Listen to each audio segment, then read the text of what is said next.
Hey everyone, welcome back to the channel. Today, we're diving into a heartwarming and engaging K-drama that's perfect for a weekend binge. Was It Love? This series follows the life of a single mom who's been raising her daughter solo for 14 years, until her life takes an unexpected turn when four very different and very attractive men enter the picture.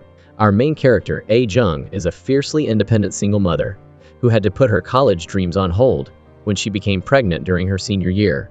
Since then, she's poured all her energy into raising her daughter and working tirelessly to make ends meet. We see her juggling multiple part-time jobs, delivering newspapers in the morning, working as a cashier at a supermarket, even taking tickets at a movie theater. But nothing seems to stick. A-jung's ultimate dream is to become a screenwriter at a prestigious film company. Realistically, though, she'd be happy with any position, anywhere in the film industry. It's her passion. After a long and arduous job search, she finally lands an interview at a small production company. During the interview, the interviewer, intrigued by the gap in her resume, asks about her unfinished college education. A-jung calmly explains that she had to leave school to raise her child. She acknowledges the hardships of single motherhood, but emphasizes the immense joy and fulfillment she finds in watching her daughter grow. She talks about her desire to balance her dreams with her responsibilities as a mother, admitting it won't be easy, but believing she's up to the challenge. The interviewer cuts her off before fully explaining herself, quickly dismissing her application. Dejected, A-jung returns home and starts tidying up her already cluttered apartment. While washing dishes, a large fly buzzing around the kitchen startles her, causing her to drop the dishes, shattering them on the floor. This seemingly small incident breaks what little spirit she had left. A-jung collapses on the floor, sobbing uncontrollably. Just then, her daughter and mother arrive home. Quickly wiping away her tears, she turns away, trying to hide her despair. But just when things seem bleakest, a glimmer of hope appears. As A-jung sits there crying, her phone rings. It's the interviewer, calling to offer her the job. Moved by her story and resilience, he's decided to give her a chance. Overwhelmed with joy and relief, A-jung, her daughter, and her mother embrace, their cries of despair turning into shouts of happiness. Time flies by, and in the blink of an eye, A-jung's daughter, Ha-ni, is starting middle school. A-jung picks up Ha-ni's new uniform from the dry cleaners, beaming with pride. On her way home, she sees other kids playing with cute stuffed animal keychains.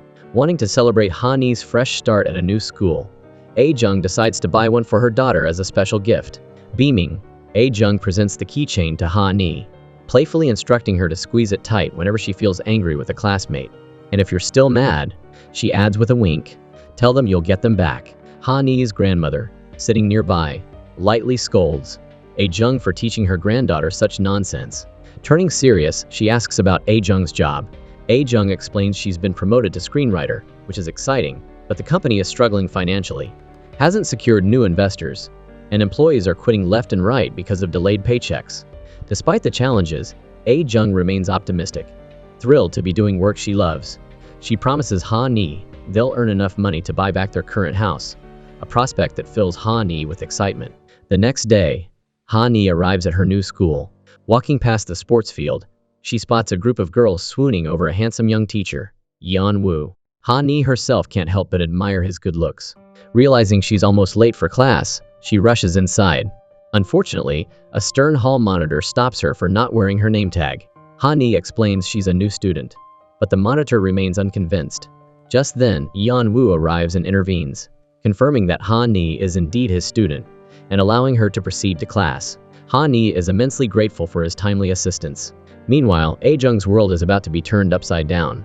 Loan shark Boss Ko and his intimidating entourage arrive at the film company, demanding repayment of a debt owed by Mr. Wang, the company's CEO. It turns out Mr. Wang has skipped town after tricking A-jung into signing loan documents disguised as a promotion contract. Now, A-jung is on the hook for the massive debt, totaling over 1 billion won, including interest. Boss Ko menacingly reveals he knows about A-jung's mother and daughter, threatening their safety if she doesn't repay the loan within 2 weeks. Panicked, A-jung rushes to Mr. Wang's house, only to discover he's long gone. Just as she's reeling from this devastating news, she receives a call from the school, informing her that Ha-ni has been involved in a fight. It turns out that during recess, a group of bullies were throwing milk at a chubby boy sitting in front of Ha-ni. Some of the milk splashed onto Ha-ni, and she was furious. To make matters worse, the other students seemed indifferent to the bullying, as if it were a regular occurrence. Unable to tolerate the injustice, Ha Ni lashed out, punching one of the bullies and giving him a nosebleed. A-jung rushes to the school to apologize to the boy and his parents. However, they demand disciplinary action against Ha Ni. Desperate to protect her daughter, A-jung kneels and begs for their forgiveness. Instead of compassion, she's met with ridicule, as they taunt her about Ha Ni's lack of a father, implying it's the reason for her rude behavior. Reaching her breaking point, A-jung stands up and declares that Ha Ni does have a parent, because she is both a mother and a father to her daughter. She asserts that Ha Ni has never lacked love and support. While willing to cover the boy's medical expenses, A-jung demands an apology for the hurtful remarks directed at Ha Ni. Leaving the school with Ha Ni, A-jung spots the loan shark lurking in the schoolyard. Fear grips her, and she quickly pulls Ha Ni away, ignoring her daughter's attempts to explain the situation. Ha Ni feels hurt and misunderstood, believing her mother doesn't trust her. In reality, A-jung isn't ignoring her daughter intentionally. Overburdened by the pressures of life, she desperately wants Ha Ni to stay out of trouble and focus on school, so she doesn't have to worry even more. This miscommunication leads to a heated argument. In a moment of frustration, Ha Ni blames A-jung for their hardships, saying that if she hadn't been born, they wouldn't be suffering. She rips the keychain her mother gave her off her backpack and throws it on the ground before running away. Just then, Dong Chan, the boy who was bullied, picks up the keychain and hands it to A-jung. He explains that he's often bullied, but everyone ignores it. Ha Ni was the only one who stood up for him. A-jung is overcome with guilt, realizing she wrongly accused her daughter. After leaving the school, A-jung goes to a bar owned by a close friend to confide in her. She shares the burden of the massive debt and the deception by Mr. Wang. She questions her life choices, wondering if things would be different if she hadn't met Ha Ni's father 14 years ago. Her friend offers comfort, assuring her that things will eventually get better. Returning home, A-jung finds Ha Ni asleep. She takes her daughter's hand and sobs, her tears a mixture of guilt, fear, and exhaustion. Ha Ni stirs slightly, hearing her mother's cries, and feels a flicker of comfort. The next morning, A-jung is almost late for her bus. Yeon Woo, noticing her running for the bus, kindly asks the driver to wait. They both end up standing on the crowded bus. Suddenly, the driver brakes abruptly, causing A-jung to stumble into Yeon Woo. She quickly apologizes, embarrassed. Looking up, she recognizes him as Ha Ni's teacher, and thanks him again for his kindness at school. It seems Yeon Woo is developing a crush on A-jung. The following day, he even chases after her bus. A-jung feels incredibly awkward about this budding romance, given that she's Ha Ni's mother, and he's Ha Ni's teacher. She's unsure how to handle the situation, and politely discourages his advances. Romance aside, A-jung is still struggling with a crushing debt. She's desperately trying to find investors for her new movie project, but no one is biting. Her production company is on the verge of bankruptcy. In despair, A-jung returns to the office to pack up her belongings, preparing to close down the company. She pays her assistant her final paycheck. While they're cleaning out their desks, they stumble upon a contract signed by Mr. Wang, granting the company the rights to adapt a famous novel into a film. A-jung cries out in excitement. If they can pull this off, they might be able to save the company and pay off the debt. A-jung and her assistant rush to Boss Ko's office to pitch the movie project. Boss Ko states he only invests in competent and trustworthy individuals, regardless of the amount of money involved. A-jung passionately asserts her determination and capability, pleading with him to consider her proposal. Seeing her unwavering resolve, Boss Ko finally agrees to give her a chance, but with conditions. The novel's author, Cheon Ayok-man, who uses the pen name Dae-oh, must direct the film, and they must secure the famous actor Ryu Jin for the leading role, as Boss Ko is a huge fan. If A-jung can meet these demands, he'll invest a staggering 10 billion won. Driven by the sheer amount of money at stake, A-jung vows to make this happen. But as usual, life throws another curveball. Ryu Jin is a senior alumnus from her college days, and their past encounter was, to say the least, embarrassing. A-jung had lost a game that involved kissing a random person, and she chose Ryu Jin. She stood before him, eyes closed, lips puckered, ready to plant one on him. However, a friend's sudden bout of vomiting nearby diverted everyone's attention, leaving the kiss unfinished, and A-jung mortified. The memory makes her cringe. She knows this is going to be incredibly difficult. But even more challenging is the fact that the novel's author, Dae-oh, is her ex-boyfriend. Although A-jung and Dae-oh are no longer in contact, she desperately needs his help with the film. With a mix of apprehension and hope, she drafts an email proposing a collaboration, hesitating for a moment before finally hitting send. To her relief, he responds quickly, agreeing to a meeting to discuss the project further. The next day, they meet at a cafe. From a distance, A-jung recognizes Dae-oh, barely able to believe that her ex-boyfriend is now a celebrated author. Nervously, she proposes that he write the screenplay for the film. Instead of a professional response, Dae-oh acts aloof and even condescending, seemingly enjoying her discomfort. He flashes back to the college picnic, remembering A-jung's ill-fated attempt to kiss Ryu-jin. It's revealed that Dae-oh was the one who'd feigned vomiting to prevent the kiss. Suddenly, Dae-oh throws A-jung off guard by saying, "I've missed you so much." A-jung is stunned into silence. Just as quickly, he reverts to his cold demeanor, rejecting her proposal. A-jung feels like she's been dropped from cloud 9, her frustration boiling over. However, the weight of the debt forces her to swallow her pride and chase after him as he heads towards the elevator. Reaching the elevator, Dae-oh taunts her, asking when she became so lowly, a stark contrast to the person she was when they dated. He pushes past her and steps into the elevator, a smug look on his face. But A-jung is not one to give up easily. She races down the stairs, determined to catch him. As soon as the elevator doors open on the ground floor, she's there to confront him. With newfound confidence, she declares that he's nothing more than a distant acquaintance, implying she has no lingering feelings for him whatsoever. This statement catches Dae-oh completely off guard. He'd assumed she still harbored some affection for him. It dawns on him that after all these years, he's the only one still clinging to the past. He's thrown into a flashback, remembering how devastated he was after A-jung broke up with him. He'd run laps around the soccer field every day, neglecting his studies and worrying his friends. He'd confessed to a friend, through tears, how pathetic he felt, revealing that A-jung had left him because he had no money or prospects. His friends' encouragement and support helped him regain his focus, fueling his ambition to become a successful screenwriter, so that A-jung would eventually come looking for him. After 14 long years, Dae-oh had finally achieved his goal. Meanwhile, A-jung, still reeling from the encounter, seeks solace at her friend's bar. She vents her frustration, calling Dae-oh a despicable and heartless man. Her friend brings out a potted plant, explaining that the pot is actually made from the bar's most expensive bottle of champagne, which had broken. "Life is unpredictable," she says. "Whether it blossoms or gets buried in the dirt, you have to keep going to find out." These words resonate deeply with A-jung, rekindling her determination. She resolves to make her life blossom, no matter the obstacles. She dreams that Boss Ko has kidnapped her for failing to secure the movie deal, threatening to cut off her hand. She wakes up in a panic, relieved to find her hand intact. Haunted by the dream, A-jung walks to work in a daze, oblivious to her surroundings. Unbeknownst to her, Yeon-woo is following close behind, subtly intervening to protect her from oncoming scooters, strollers, and bicycles. When A-jung finally notices him, they both scream in surprise.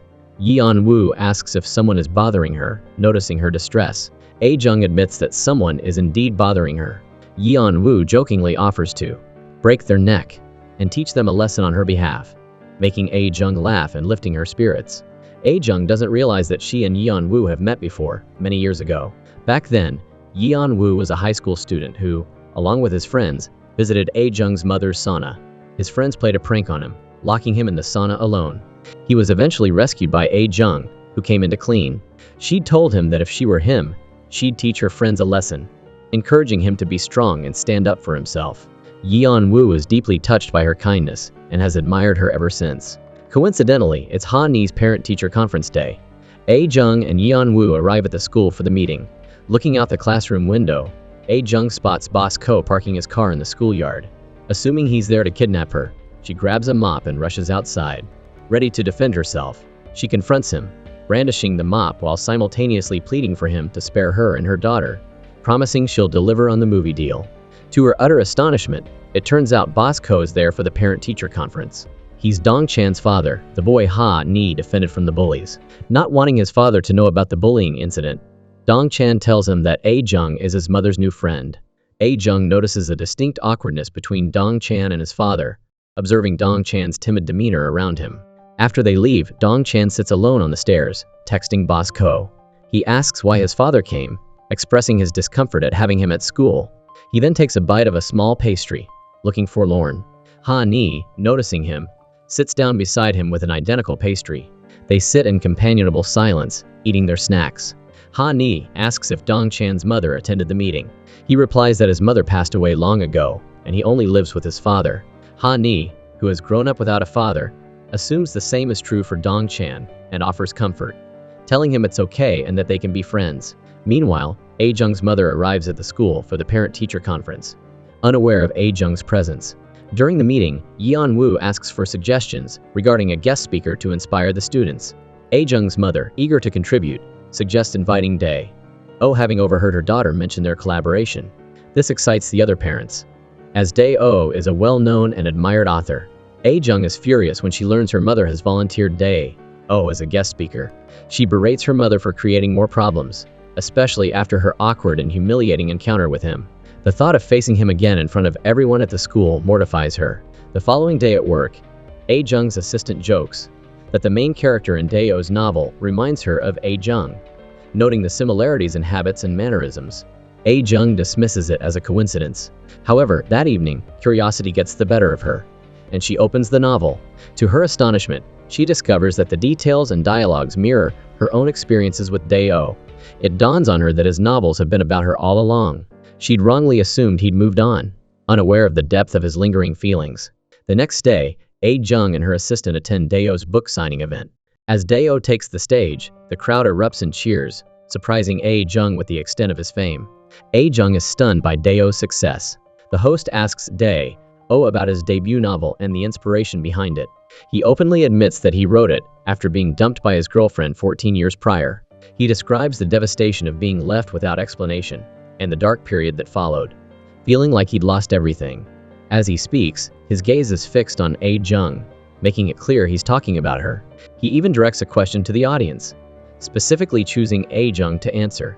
He asks, "If you were the male protagonist in the story, how would you feel?" Flustered, A-jung pauses before replying, "Probably terrible." The audience, including Dae-oh, assumes she's expressing sympathy for the protagonist. However, A-jung clarifies that the female character is the one who should feel terrible, implying that the male character might have taken everything from her, leaving her no choice but to leave. She abruptly walks out, leaving the audience bewildered by her strange response.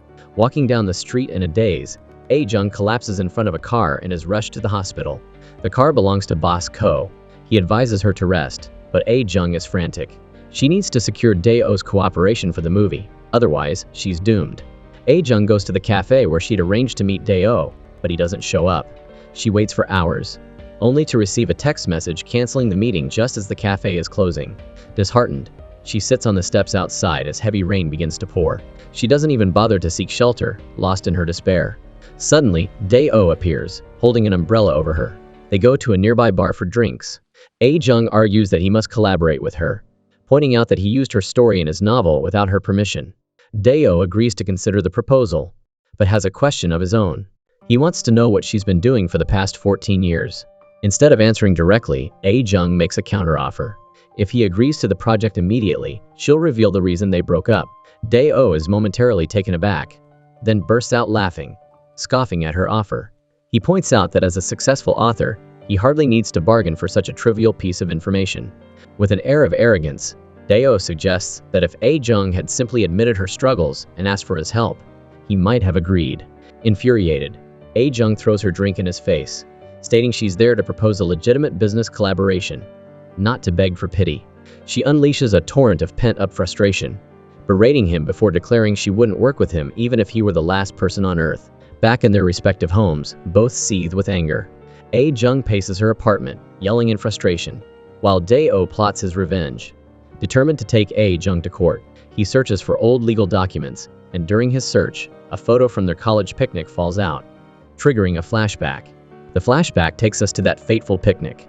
Dae-oh confesses his feelings for A-jung and leans in for a kiss, only to be abruptly rejected and pushed into the water, soaking him completely.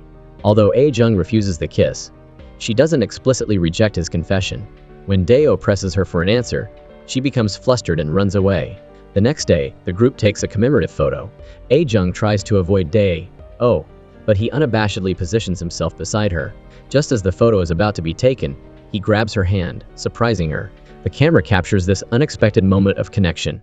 Meanwhile, back in the present, Ha-ni reflects on a scene she witnessed that morning.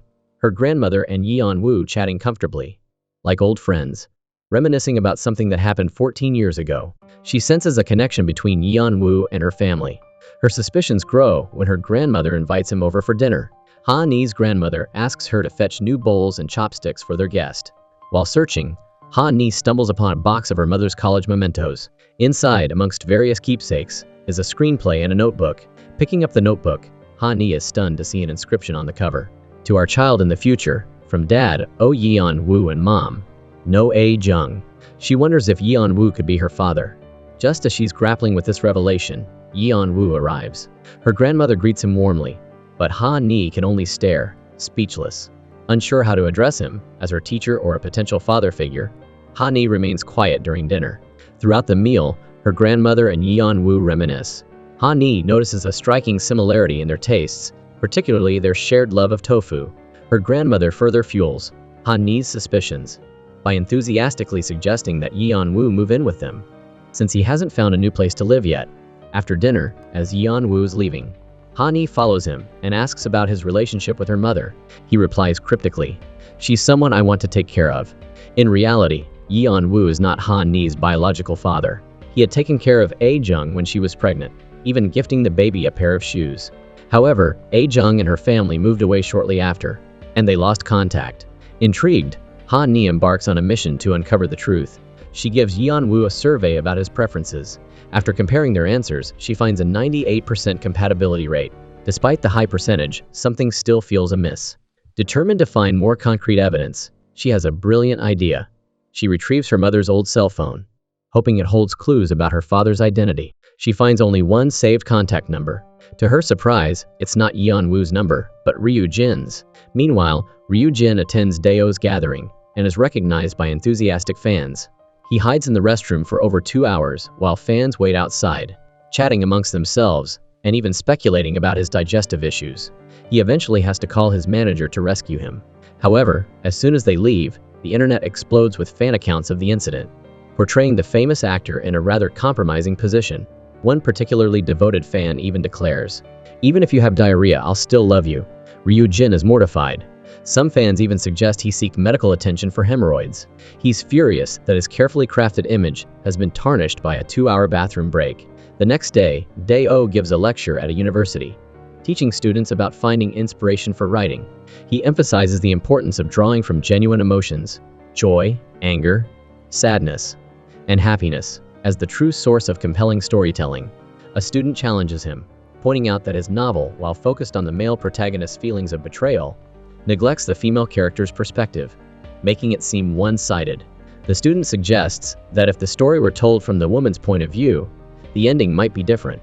Dae-oh is taken aback, unsure how to respond. He admits that he wrote the book based solely on his own feelings, because he never understood why A Jung left him. After the lecture, Dae-oh rushes to A Jung's office building. He sees her talking with Boss Ko and confronts them, demanding to know who Boss Ko is and what his relationship is with A Jung. Boss Ko recognizes Dae-oh as the author and introduces himself as the investor in A Jung's film. The three of them go to a cafe to discuss the collaboration. A Jung confesses her reluctance to work with Dae-oh. He retaliates by threatening to sue her for coercion. Boss Ko, caught in the middle, insists that A Jung must make the film to repay her debt. Humiliated that Dae-oh now knows about her financial struggles, A Jung flees the cafe. Returning home, A Jung finds a strange car parked in front of her house. She angrily berates the inconsiderate driver, only to discover, upon entering her house, that the car belongs to Yeon Woo. She's shocked to learn that her mother has offered him a place to stay without consulting her. She's furious and worried about the gossip that will inevitably arise from a teacher living with his student's family. This is A Jung's worst nightmare. Ever since becoming a single mother, she's endured constant judgment and criticism, leaving her feeling suffocated and exhausted. Overwhelmed, A Jung storms out and goes to her friend's bar to vent her frustrations. A Jung thanks her friend for her unwavering support and comfort. Leaning on her shoulder and crying, she confesses how overwhelmed she feels, like she's reached her breaking point. Later, having gained some perspective, A Jung returns home with a newfound appreciation for her mother. She makes an effort to connect with her and express her gratitude. Her mother confesses her guilt, believing that her own experience as a single mother has caused A Jung undue hardship. She expresses her dying wish for A Jung to find happiness and stability. A Jung is deeply moved by her mother's words, filled with remorse for not providing her with a better life. Back in her room, A Jung opens her box of college mementos. Movie posters trigger memories of her youthful passion and ambition. her unwavering dream of making it in Hollywood. She reminisces about her time with Ryu Jin and Dae-oh, sharing dreams and aspirations. Meanwhile, Dae-oh is also nostalgic for their college days. He's having drinks with Ryu Jin and confides that while Hollywood has bought the rights to his debut novel, love is non-existent. He feels a strange sense of sadness. He regrets not being able to collaborate on the film adaptation with A-jung. Ryu Jin calls him out for romanticizing his heartbreak, portraying himself as the abandoned one in his novel. He points out that only A-jung can provide the true ending to the story. Ryu Jin understands that Dae-oh hasn't truly let go of the past and encourages him to find closure. A-jung, still burdened by debt and uncertainty, feels exhausted and wonders if she'll ever escape her financial troubles. Just then, Yeon-woo approaches her, offering a bottle of water and some lighthearted conversation to cheer her up. A-jung apologizes for her outburst the previous day about him staying at her house. He smiles, places a candy in her hand, and walks away. A-jung's gloomy expression instantly brightens. His small gesture of kindness reinvigorates her, filling her with renewed determination. The next day, she returns to work with a fresh resolve. However, a representative from another film company arrives, offering to buy the rights to Dae-oh's novel that A-jung currently holds. They explain that they've secured a talented director to adapt the novel, and express concern that A-jung lacks the experience to do it justice. Infuriated, A-jung insists she's capable. Just then, Dae-oh arrives and announces to the representatives that he will collaborate with A-jung. A-jung, assuming he's mocking her again, angrily confronts him. However, Dae-oh assures her he's serious, expressing his confidence in her ability to understand and interpret his novel better than anyone else. They finally reconcile, putting aside their past animosity to focus on creating a great film. At that moment, a nearby fountain unexpectedly erupts, soaking them both.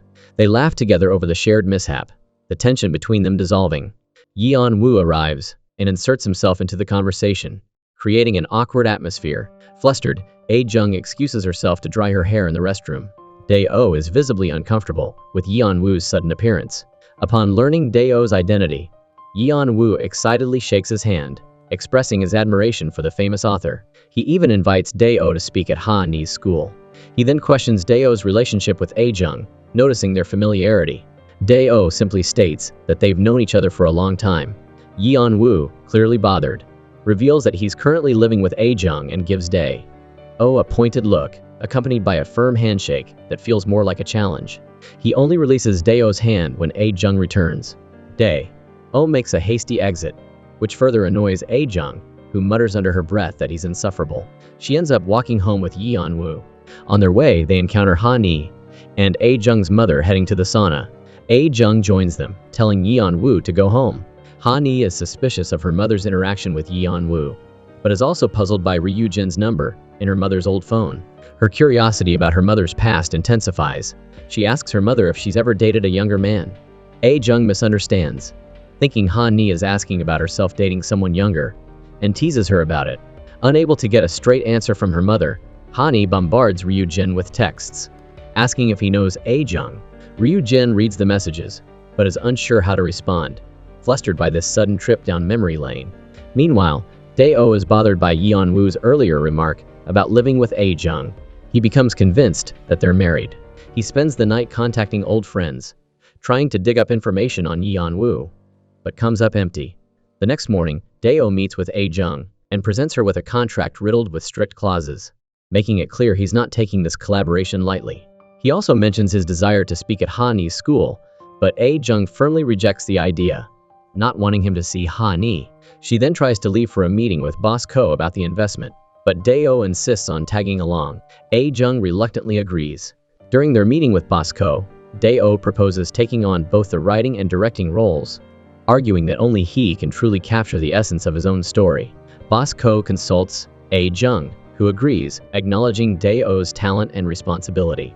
Meanwhile, outside the bar, Ha-nee and Dong-chan are collecting bottles and cans to earn money for a DNA test to confirm Yeon-woo's paternity.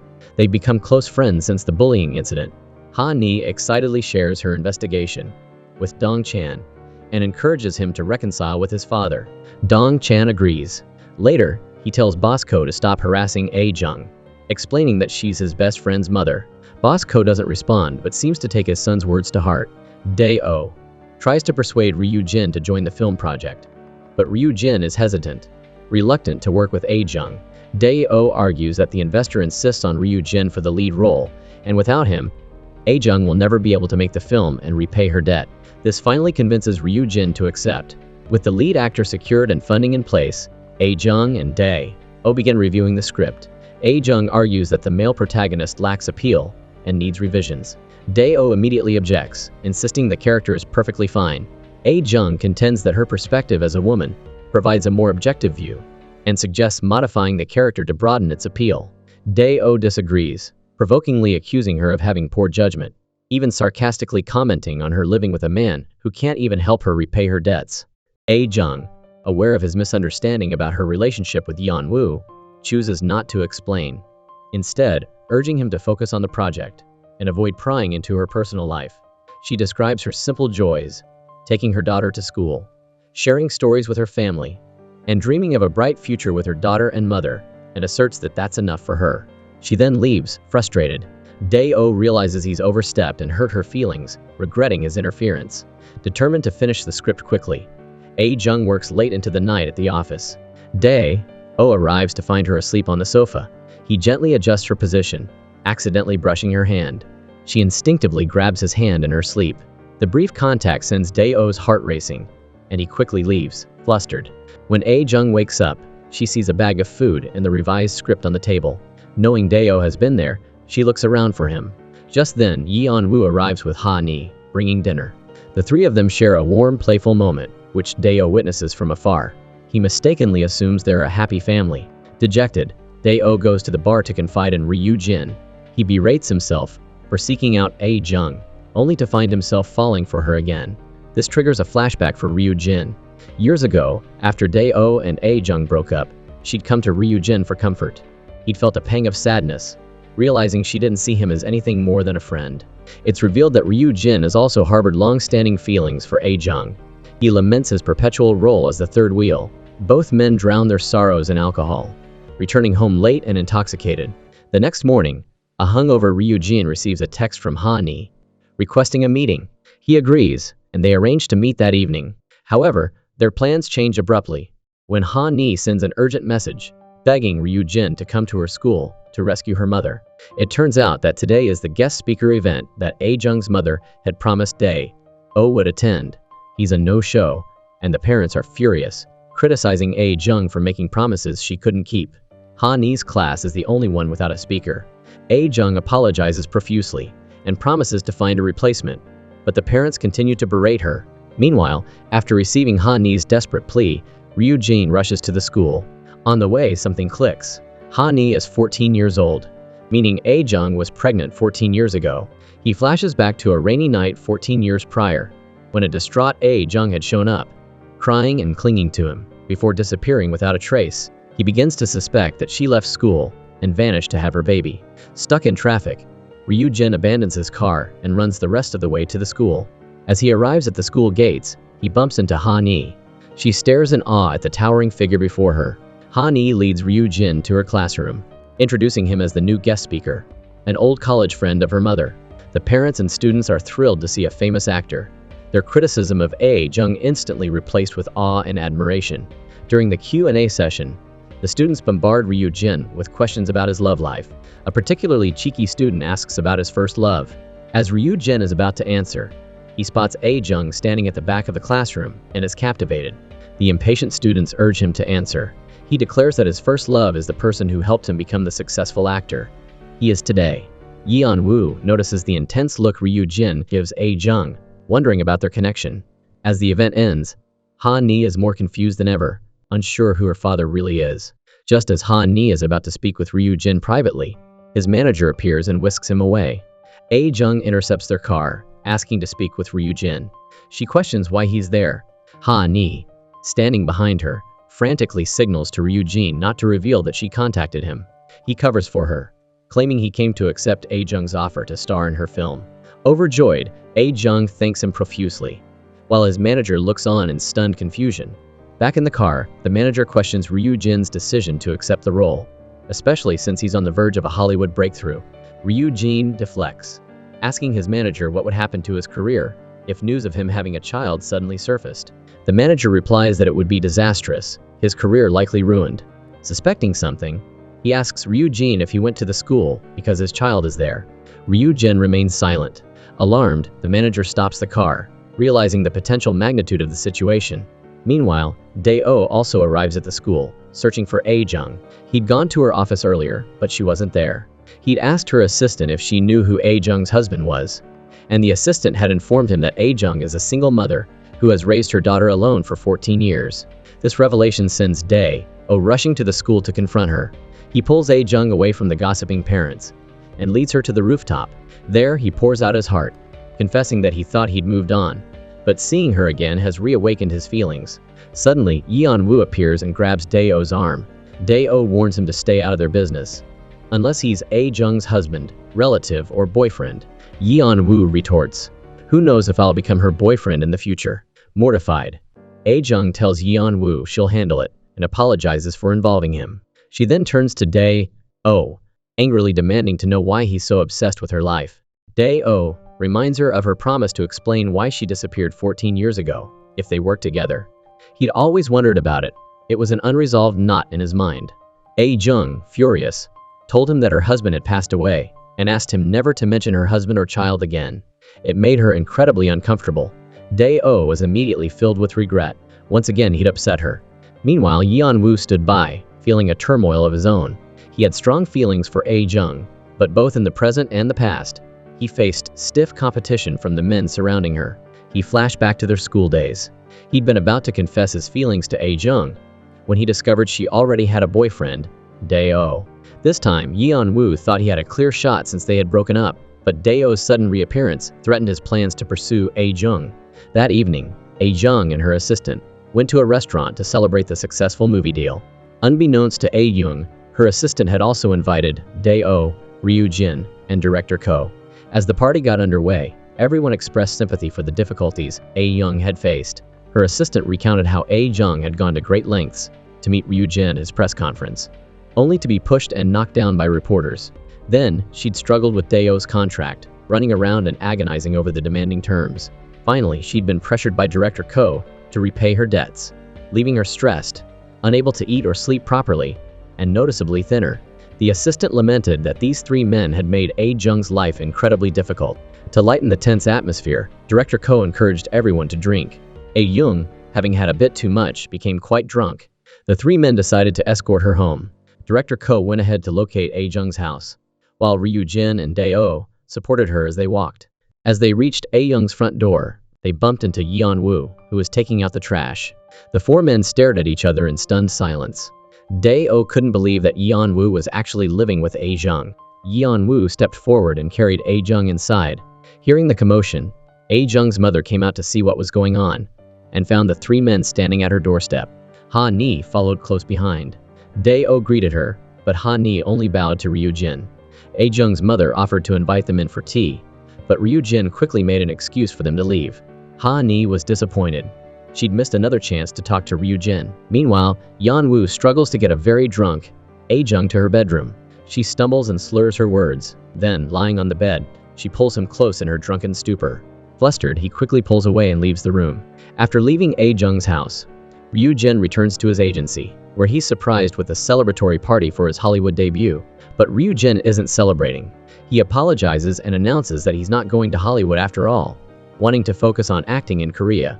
He even calls a reporter, asking them to publish the news of him turning down the Hollywood opportunity.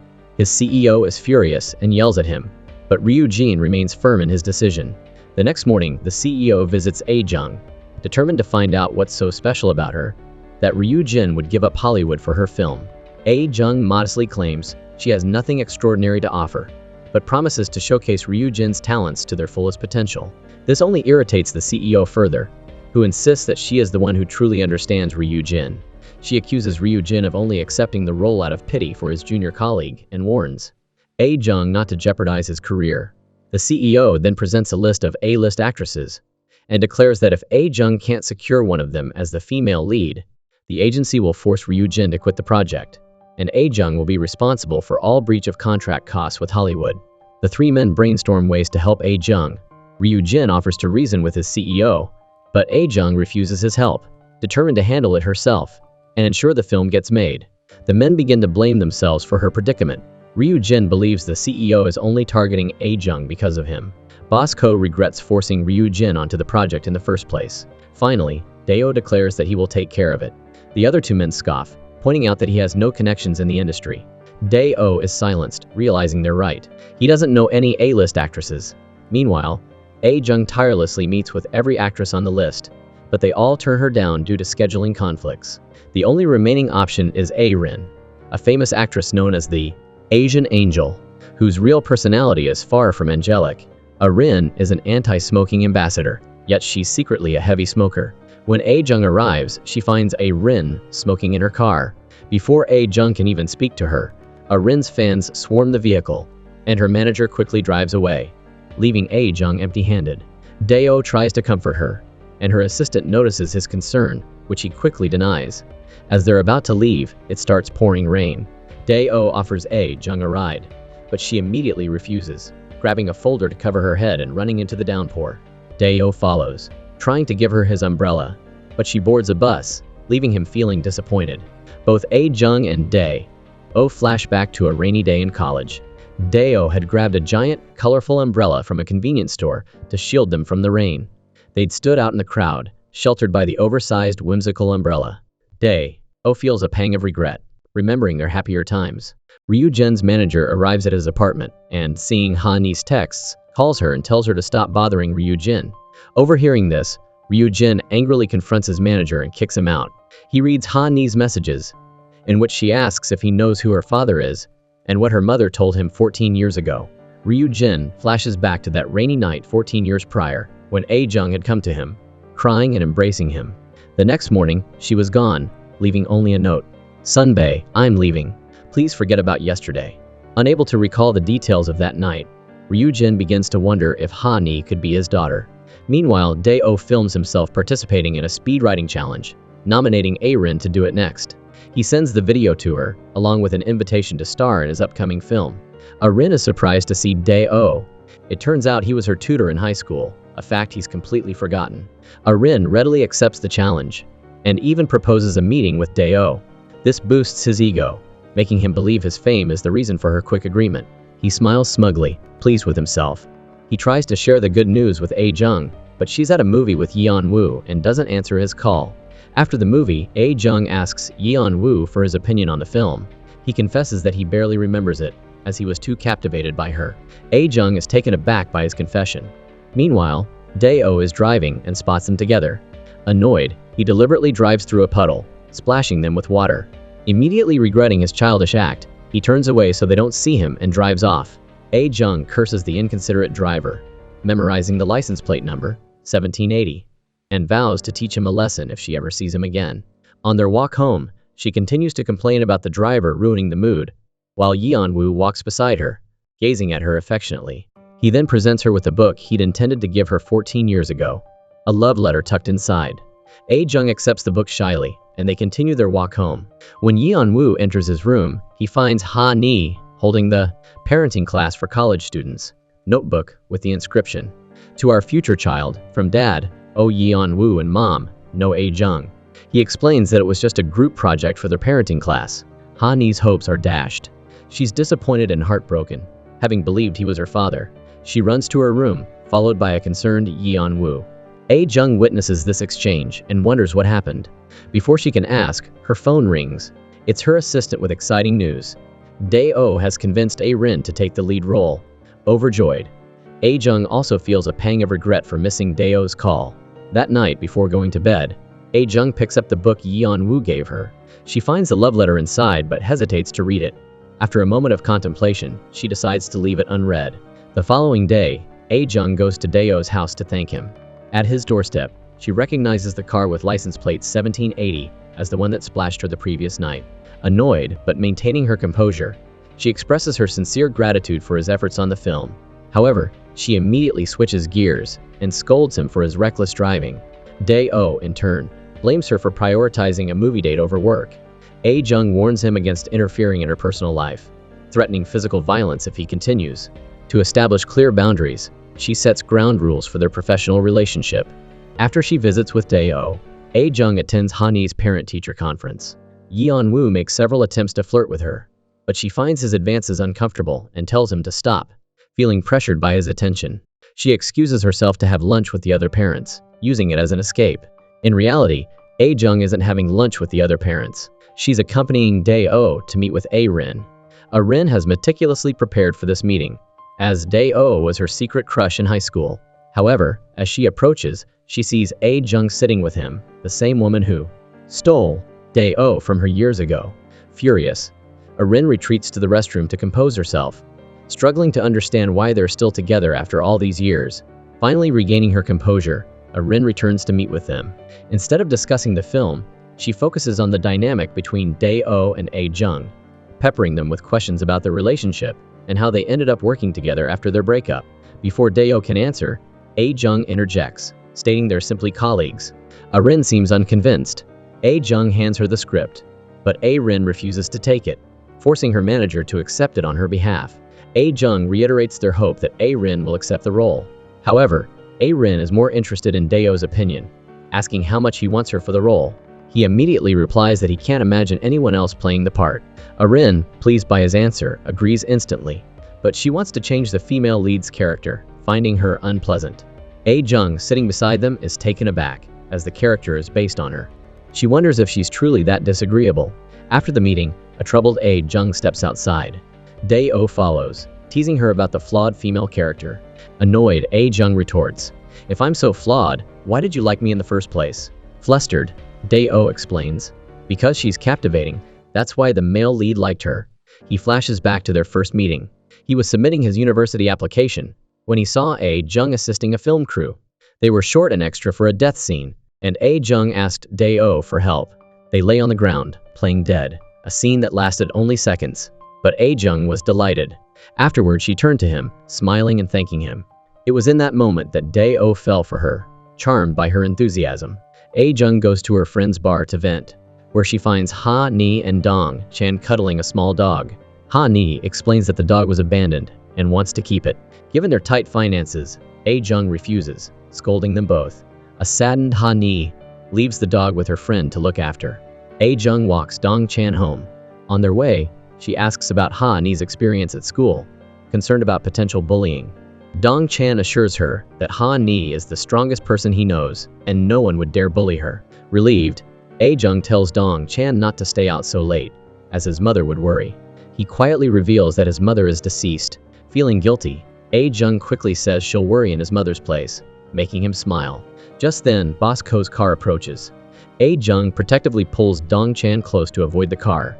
Unaware of who the driver is, he invites her inside, and she's surprised to see a collection of parenting books.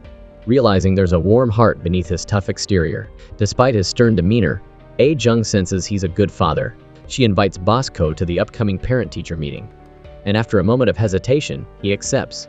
A-jung remarks that they're communicating more comfortably now, like friends. This reminds Boss Ko of something Dong-chan's late wife had said. Seeing him fall silent, A-jung worries she said something wrong, and quickly excuses herself.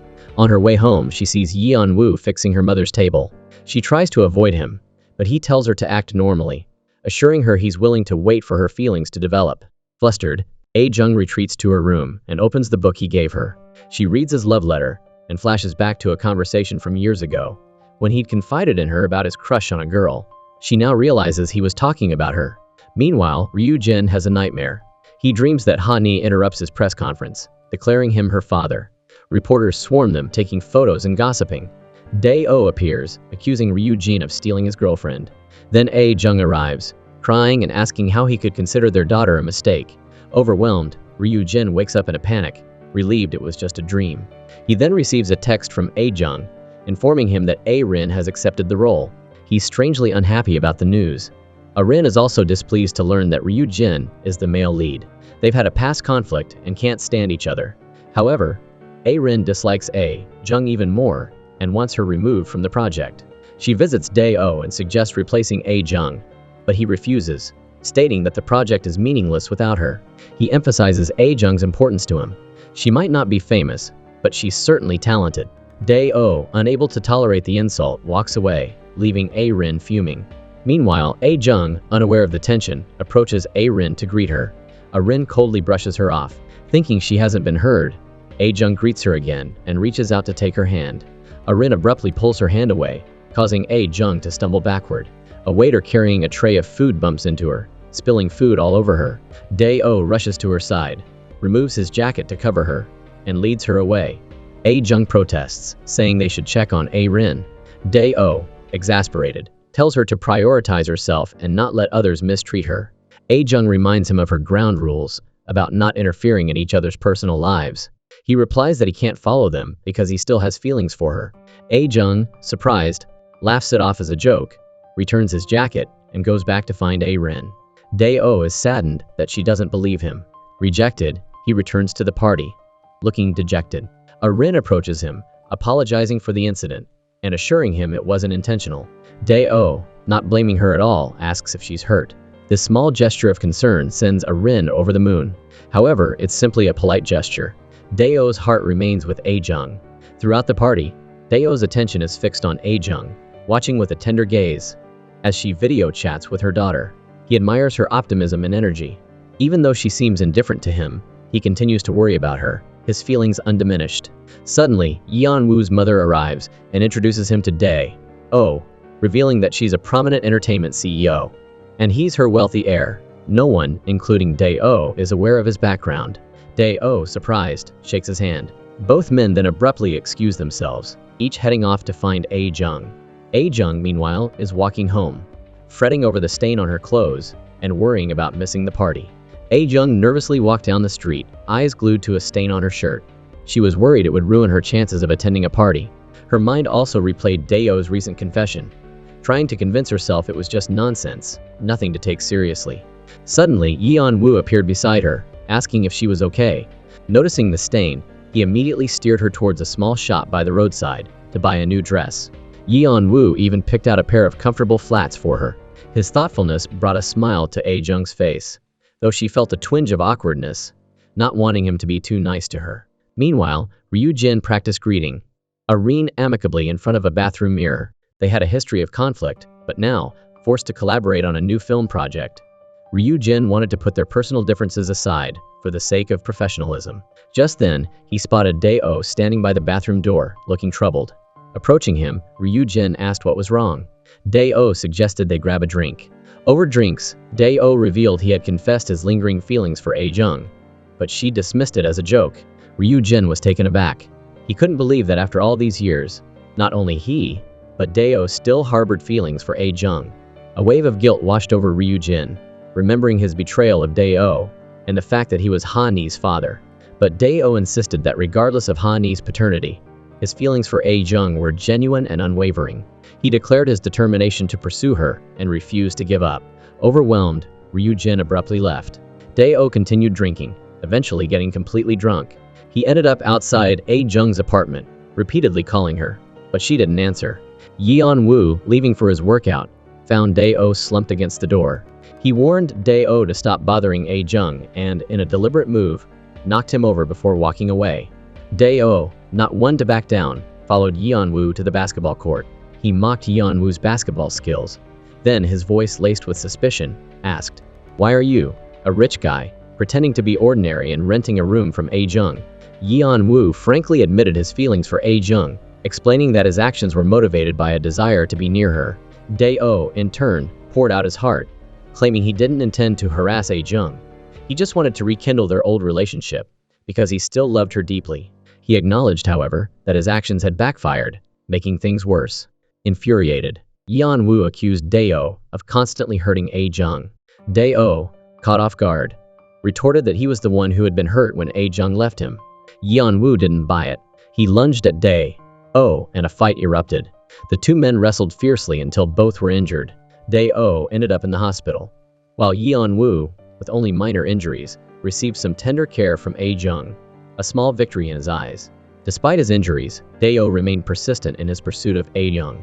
He constantly tried to evoke fond memories of their past relationship, but A-jung reacted with annoyance, claiming to have forgotten everything, even the reason for their breakup. Despite her dismissive attitude, Dae-oh sensed that she still remembered everything clearly. He figured it was a case of the greatest love the greatest hate. A-young tried to deny it. Her life was already complicated enough. All she wanted was to work and take care of her daughter. Everything else was just noise. Dae-oh agreed, expressing his hope that she could live the life she desired, promising to always be there for her, offering his support. This reminded A-jung of Dae-oh's relentless pursuit of her during their college days. After his initial confession was rejected, he continued his attempts to win her over, inviting her out to eat countless times. Knowing her love for seafood, especially clams, Dae-oh once bravely ate a clam, despite his seafood allergy. He then declared with a grin, "I just ate your favorite food, so now I should be your favorite." The romantic gesture was short-lived. That night, Dae-oh landed in the hospital, covered in hives, but still managing to profess his love for A-jung. A truly foolish but endearing gesture. And yet, that very foolishness was what had won A-jung over in the first place. She sighed, a wistful smile playing on her lips as she reminisced, a bittersweet ache in her heart knowing they were no longer together. Shaking off the memories, she headed to Ha-nee's school for a parent-teacher meeting. To her surprise, CEO Ko was there, true to his word. The class needed to elect a parent representative. Much to CEO Ko's surprise, he was chosen. The reasoning being his undeniable good looks, which, the other mothers reasoned, would guarantee high parent participation in class activities. He thanked everyone and suggested a vice representative to share the workload, specifically nominating A-jung. After the meeting, A-young and CEO Ko both picked up their respective children. In CEO Ko's car, an awkward silence hung between father and son. The chauffeur cheerfully informed Dong-chan about his father's new role as parent representative. Dong-chan, however, was less than thrilled, privately wishing they could avoid each other at school. Meanwhile, A-jung dropped Ha-nee off and headed straight to the talent agency. There, she bumped into Yeon-woo's mother. A-young noticed a tear in the back of her jacket, which others were subtly pointing at. But Yeon-woo's mother remained oblivious. A-jung discreetly followed her to the restroom and gently pointed out the rip. She then offered to sew it up, a gesture Yeon-woo's mother deeply appreciated. But before she could express her thanks, A-jung had slipped away. A-jung then went to meet Arin's manager to discuss her upcoming film role. To her astonishment, the manager turned out to be Yeon-woo's mother, the very woman she had just helped. They greeted each other warmly, a clear sense of mutual respect forming between them. Arin, observing their easy rapport, felt a pang of jealousy. However, when A-jung mentioned having a child, Arin's spirits immediately lifted. She even suggested they become close friends. Assuming that Dae-oh would no longer be interested in A-jung now that she was a mother, leaving the path clear for A-rin. Little did she know, Dae-oh was already aware of Ha-nee and didn't consider it an obstacle. At that very moment, Dae-oh was on his way to A-jung's apartment when he spotted Ha-nee putting up flyers. He approached her, trying to strike up a conversation. But Ha-nee, mistaking him for a creepy stranger, gave him a wary look. Dae-oh cautioned Ha-nee against working at night, emphasizing the dangers. He offered her some money, telling her to come to him if she needed anything. Ha-nee, bristling at his interference, angrily refused the money, declaring he had no right to dictate her life. She then darted across the street, dropping her flyers in the process. As she bent down to retrieve them, oblivious to an oncoming car, both Dae-oh and Yeon-woo, who happened to be passing by, rushed forward and pulled her to safety. Ha-nee was unharmed, but Dae-oh suffered minor injuries. A-jung and Ryu-jin arrived at the hospital, searching for Ha-nee. Ryu-jin spotted her with Dae-oh and approached them, but Ha-nee, unwilling to face him, ran off. Ryu-jin pursued her, apologizing for his manager's earlier text message, warning her to stay away. Ha-nee, her voice thick with resentment, demanded to know why he was apologizing. "Is it because you're my father?" she asked pointedly. Ryu-jin fell silent, unable to answer, unsure himself of their true relationship. The tense moment was broken by A-jung's arrival. She embraced Ha-nee, checking for injuries. Ha-nee reassured her she was fine, but explained Dae-oh had been hurt saving her. She gestured towards him, but A-jung, after a brief glance in his direction, simply turned and led Ha-nee away. Seemingly ignoring him, disappointment washed over Dae-oh. In the past, even the smallest injury would have sent A-jung into a flurry of concern. Now she seemed utterly indifferent. However, appearances were deceiving. That night, A-jung wrestled with herself, wanting to send a text message to thank and check on Dae-oh, but ultimately, shyness held her back. The next day at work, A-jung thanked Dae-oh in person, much to his delight. Later, during a script meeting, a colleague questioned the reason for the main character's breakup. Dae-oh pushed for a concrete explanation, but A-jung argued that it wasn't necessary. Simply stating they had fallen out of love was sufficient. The meeting ended with A-jung's poignant observation. Perhaps the male lead's love was like the wind, a fleeting gust that quickly dissipated, leaving the female lead feeling betrayed. With that, she left. But Dae-oh remained fixated on their shared history. His feelings for A-jung far from resolved. Dae-oh entered A-jung's office and found her asleep at her desk. He reached out to gently stroke her hair, but another hand intercepted his. Ryu-jin's. The scene flashed back to 2003, A-jung's first day of college. Her confident and cheerful self-introduction at the freshman orientation had captivated Ryu-jin. They bonded over drinks, establishing a comfortable senior-junior relationship. He recalled a time after losing a game, when A-jung playfully tried to kiss him, albeit unsuccessfully. From that moment, Ryu-jin had harbored secret feelings for her. He remembered another instance before his acting audition. Overwhelmed by nerves, he struggled with his lines, unable to focus. A-jung, sensing his anxiety, had stepped in, offering encouragement and helping him regain his composure. However, his budding feelings were dashed when she started dating Dae-oh, leaving him to offer awkward congratulations. Now, with A-jung and Dae-oh separated, Ryu-jin was determined not to let Dae-oh win her back. This time, he wouldn't miss his chance. He bluntly told Dae-oh to stop pursuing A-jung. Dae-oh, taken aback, demanded an explanation. Just then, Arin arrived, bearing fried chicken and beer for everyone. An awkward tension filled the air. As Ryu-jin and Arin faced each other, their first encounter flashed before their eyes. Arin, smoking in a field, had spotted someone, relieving themselves nearby. That someone was Ryu-jin.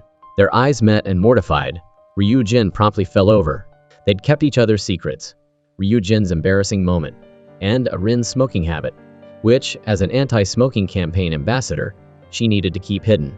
Arin warned Ryu-jin that if he was taking the film role to spite her, she would expose their shared secret, ruining his reputation. Ryu-jin, suspecting she had accepted the role to make his life difficult, was relieved when she admitted she was doing it for Dae-oh. Meanwhile, the others, gathered in the office, gossiped about Ryu-jin and Arin. A-jung's colleague relayed a rumor out of a previous film they had worked on together. Originally, Ryu-jin was slated for the lead role, but somehow, it had gone to Arin. After that film, Arin's career had skyrocketed.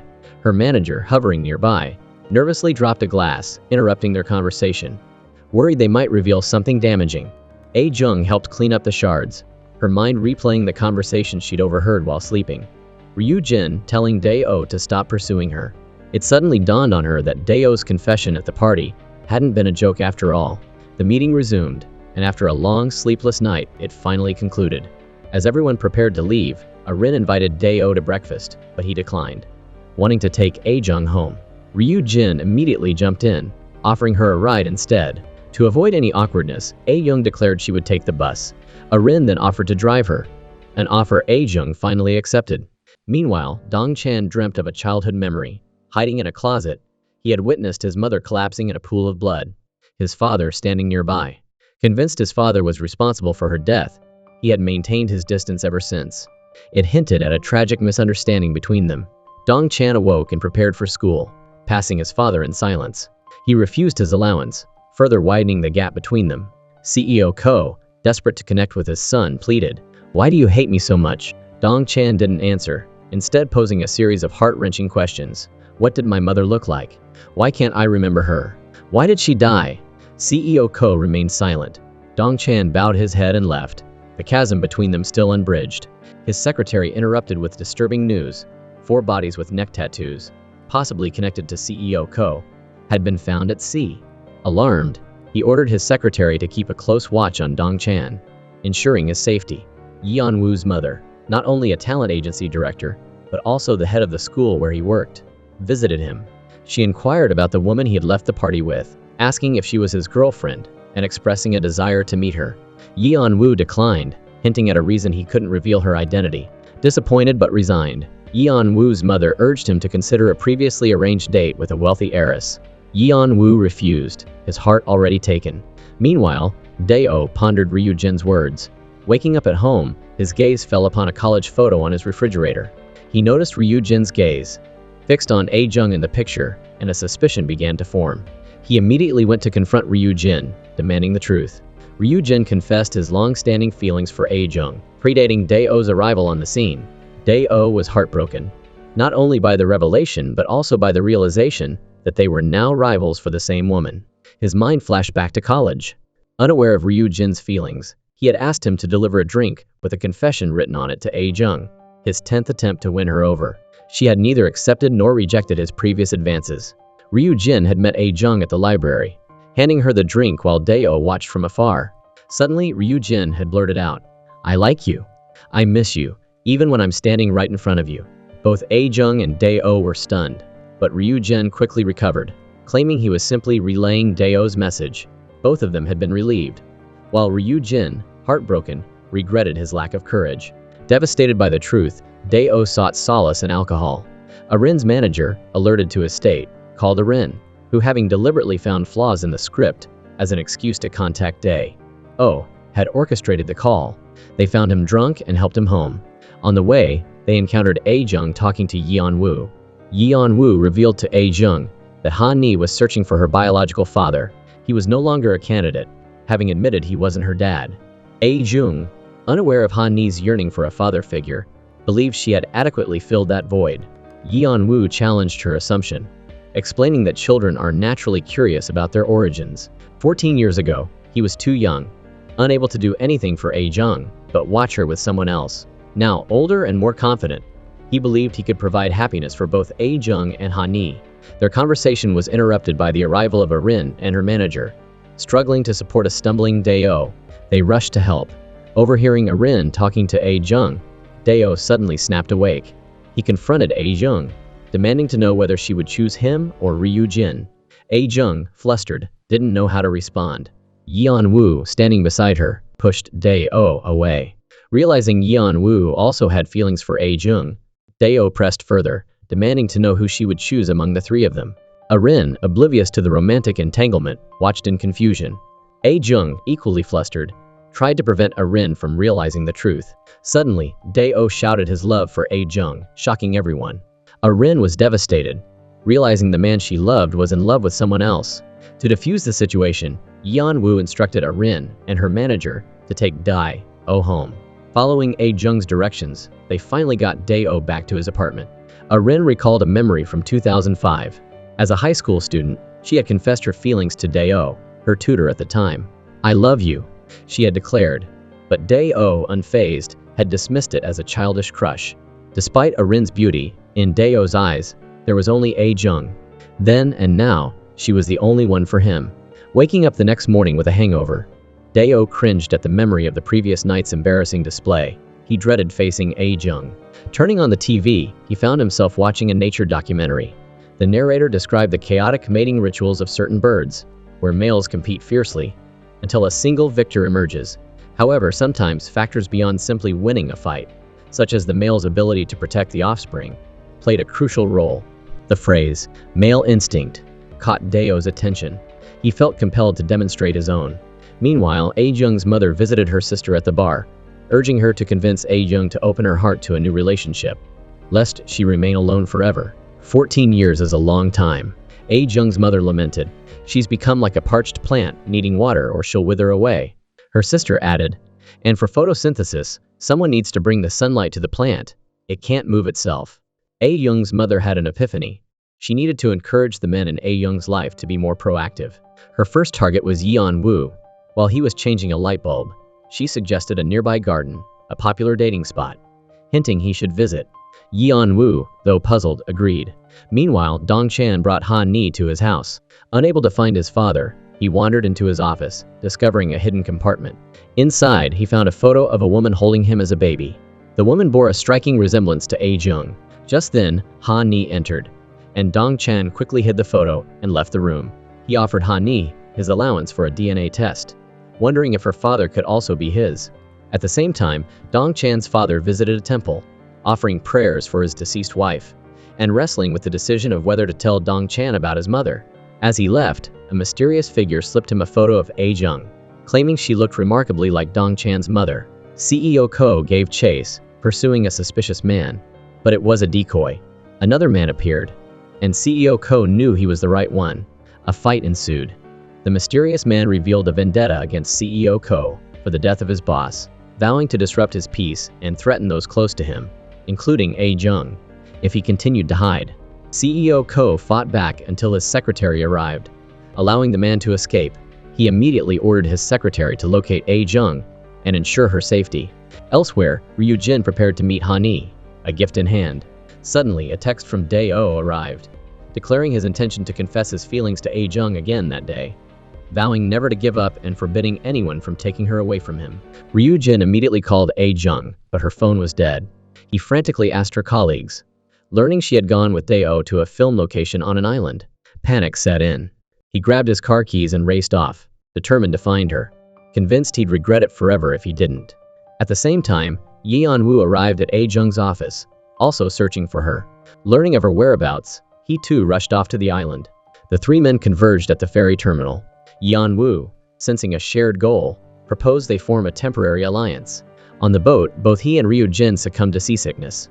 CEO Ko, surprisingly, offered comfort and support, helping them through their misery. Meanwhile, A Jung visited the village chief's house near the filming location. Dae-oh, having arrived earlier and charmed the chief, reassured A Jung that he had everything under control. Annoyed, A Jung insisted on handling things herself, rejecting his help. Dae-oh confessed his actions were driven by love, unable to bear seeing her struggle alone. As he spoke, he moved closer to A Jung. Just as he leaned in for a kiss, she snapped out of her reverie and pushed him away. Dae-oh stumbled, injuring his hand. Another failed attempt. As they stood there, flustered, the village chief's voice boomed through the loudspeaker, announcing the arrival of three men searching for A Jung. She immediately returned to the chief's house. The four men faced off.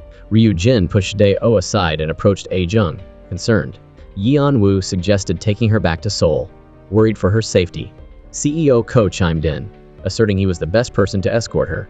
The village chief put an end to their plans, informing them that the last ferry had departed. They would have to stay the night and leave in the morning. Ryu Jin, worried about the hygiene situation, voiced his need for clean accommodations. CEO Ko, flashing his wallet, offered to take A Jung to a luxury hotel, earning a sharp rebuke from the village chief, who reminded him there were no such establishments on the island. Resigned to their fate, the group settled in at the village chief's house. The chief, however, added a condition to their stay. Their filming project wasn't guaranteed. He needed to consult the villagers and assess their sincerity. First, they had to change into farming clothes and help with chores. A Jung delegated tasks.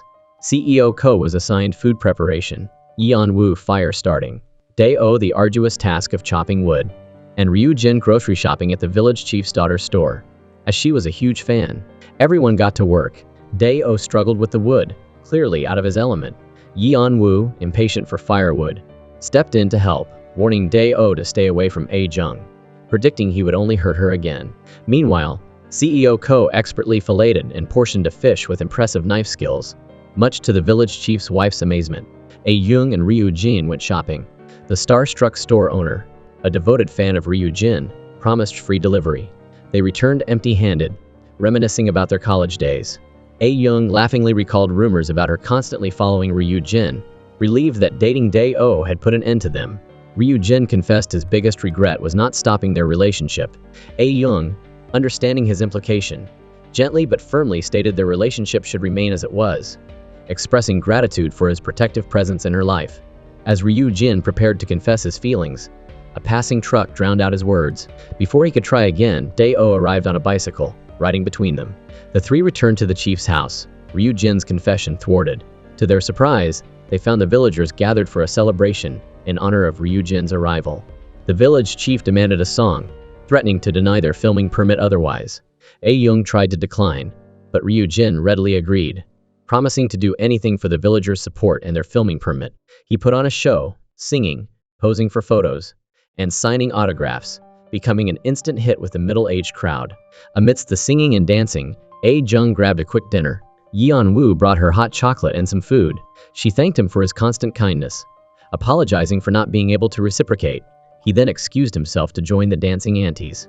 As soon as Yeon-woo left, Dae-oh approached A Jung, pressing her about the reason for her departure 14 years ago. He believed that if they addressed the past, they could have a fresh start. A Jung refused to answer, unwilling to rehash old wounds. As they talked, the village chief suddenly cut the music, Dae-oh's voice attracting everyone's attention. Mortified, A Jung slipped away. Dae-oh pursued her, pleading for another chance. A Jung firmly stated that when she left 14 years ago, he had died in her heart. She then ran off, leaving Dae-oh behind. She sat alone by the road, Yeon Woo joining her at a distance, silently watching over her. Dae-oh sat alone, dejected, transported back to the day A-jung disappeared. Ryu Jin joined him, offering silent support. Dae-oh lamented the pain of her sudden departure, convinced there was something he didn't know. Ryu Jin recalled A-jung crying in his arms that day, a secret he couldn't share with Dae-oh. Later, Yeon Woo questioned CEO Ko's interest in A-jung, wondering if he had feelings for her. CEO Ko explained that A-jung bore a striking resemblance to Dong Chan's mother, the woman he failed to protect. He felt a responsibility to protect A-jung now. Meanwhile, A-jung retired to her room. A woman sharing the room inquired about the events of 14 years ago. A-jung evaded the question, feigning sleep. The woman added, with a knowing smile, that A-jung and Dae-oh must still have feelings for each other to argue like that. Indifference, she pointed out, would have been a different story. That night, sleep evaded A-jung and the four men. Each wrestled with their own unspoken thoughts and feelings about the day's events. The next day, Dae-oh returned to Seoul ahead of the others, immediately burying himself in work to distract himself from the previous day's awkwardness. Meanwhile, Arin volunteered at a soup kitchen, serving free meals to the homeless. Among those in line, she spotted A-jung's former boss, the one who had skipped town, leaving her with a mountain of debt. He was surprised to learn Arin was starring in the film he had previously signed with Dae-oh. A-jung's mother, mistaking Yeon Woo's kindness for romantic interest, thanked him profusely, practically handing her daughter over to him.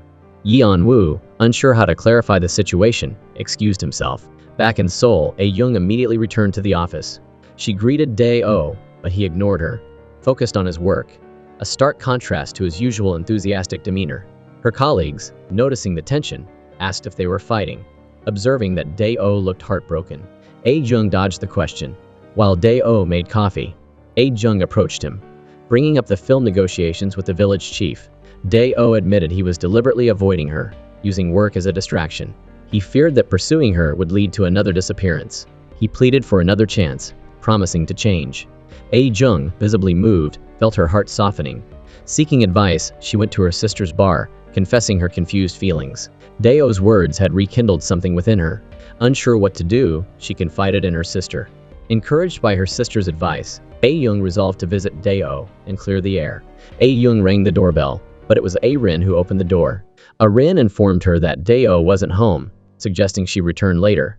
But A-jung was persistent. She had something important to say to him today. The scene flashed back to 2006.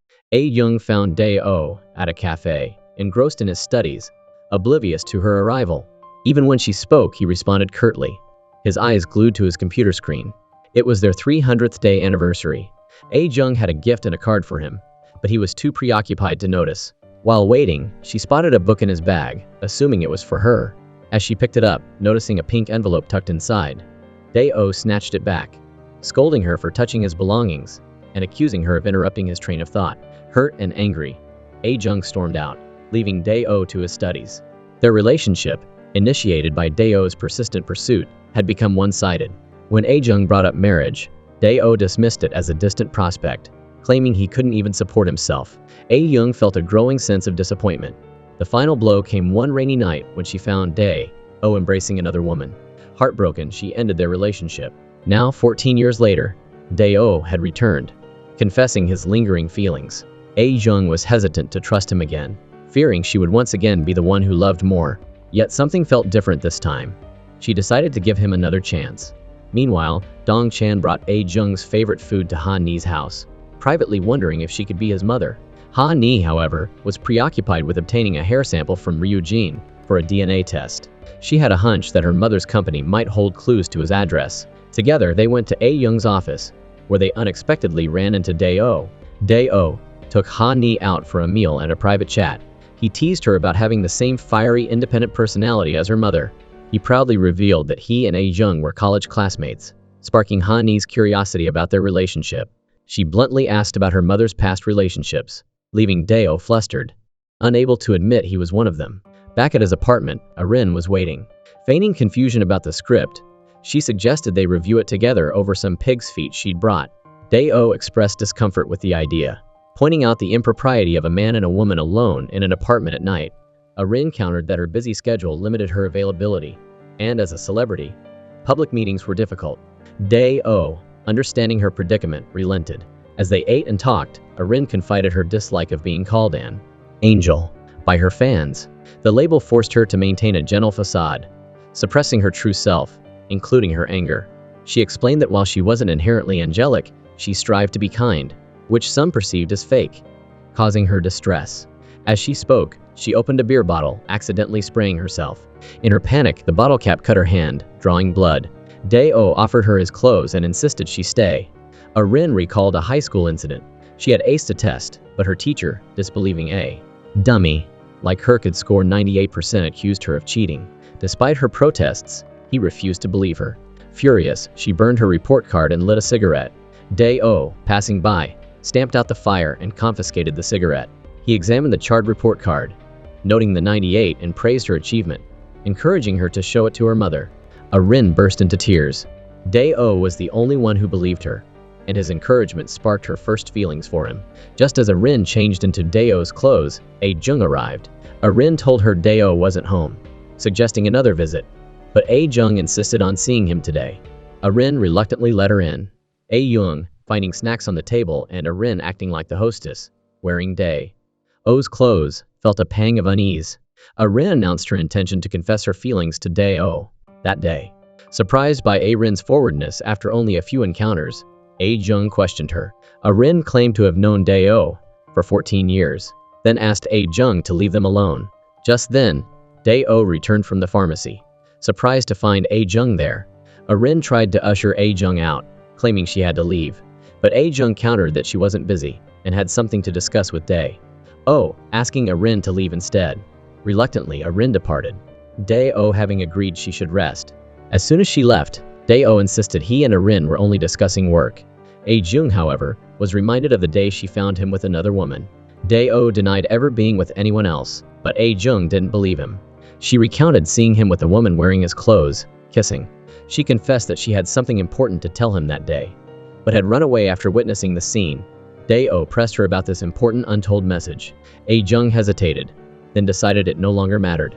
Their relationship was over, best left in the past. Exhausted with the constant misunderstandings, Dae-oh gave up, claiming he no longer cared for her and asking her to leave. A-jung returned home, bringing fried chicken and pizza for Ha-ni.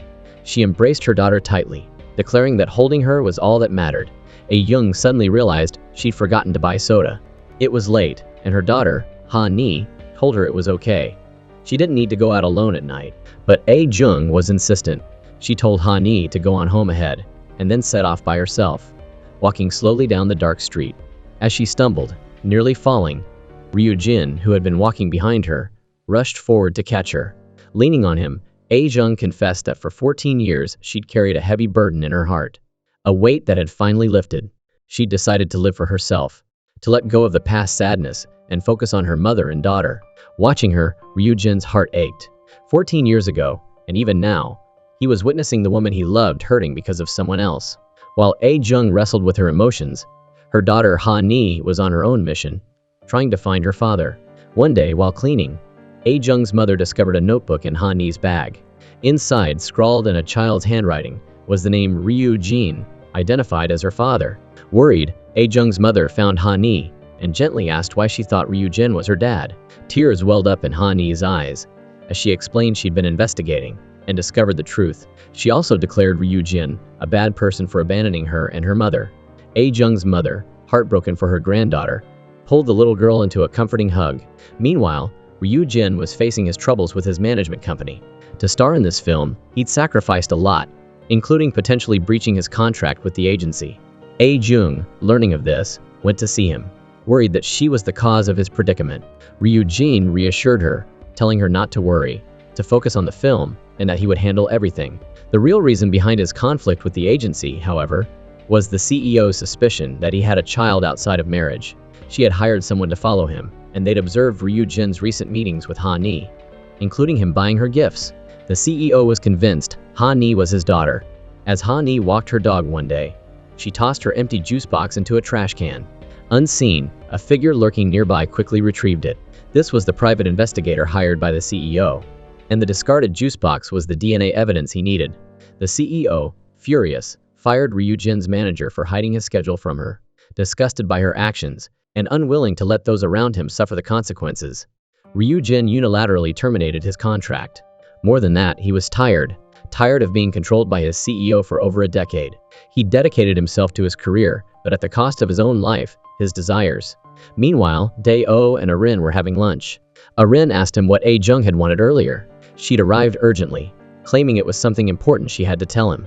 Dae-oh brushed it off, avoiding the question, instead telling Arin she shouldn't come to his house at night anymore, as it could be misinterpreted.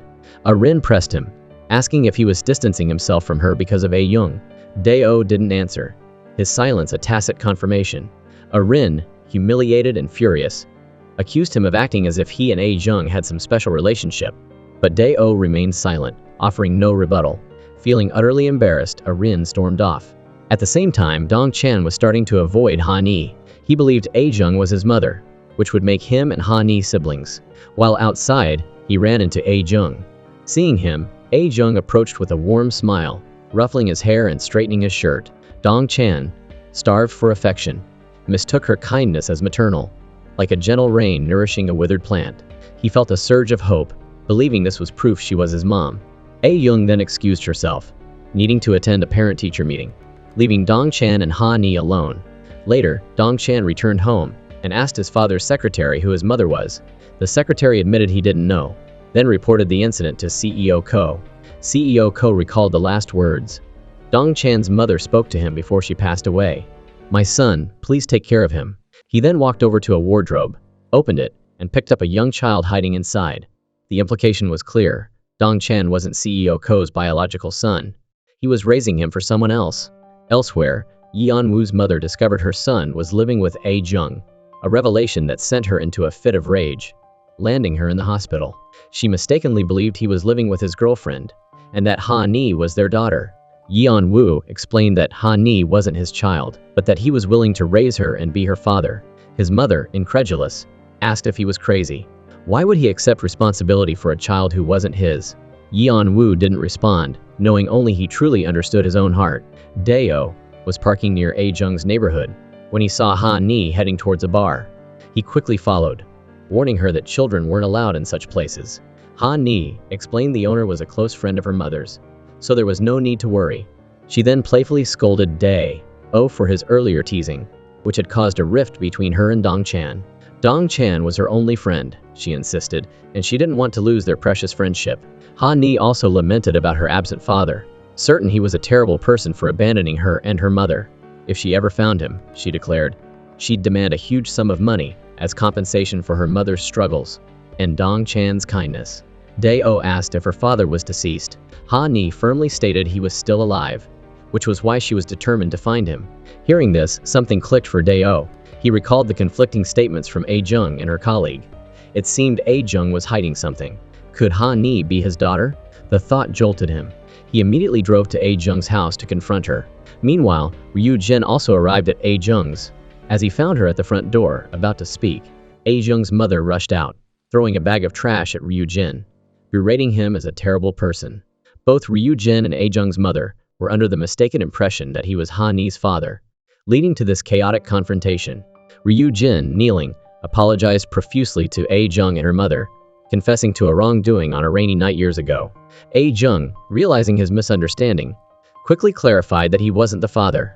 Just then, Dae-oh arrived, asking, "So, am I the father?" After a moment of stunned silence, A-jung replied, "What difference would it make if you were?"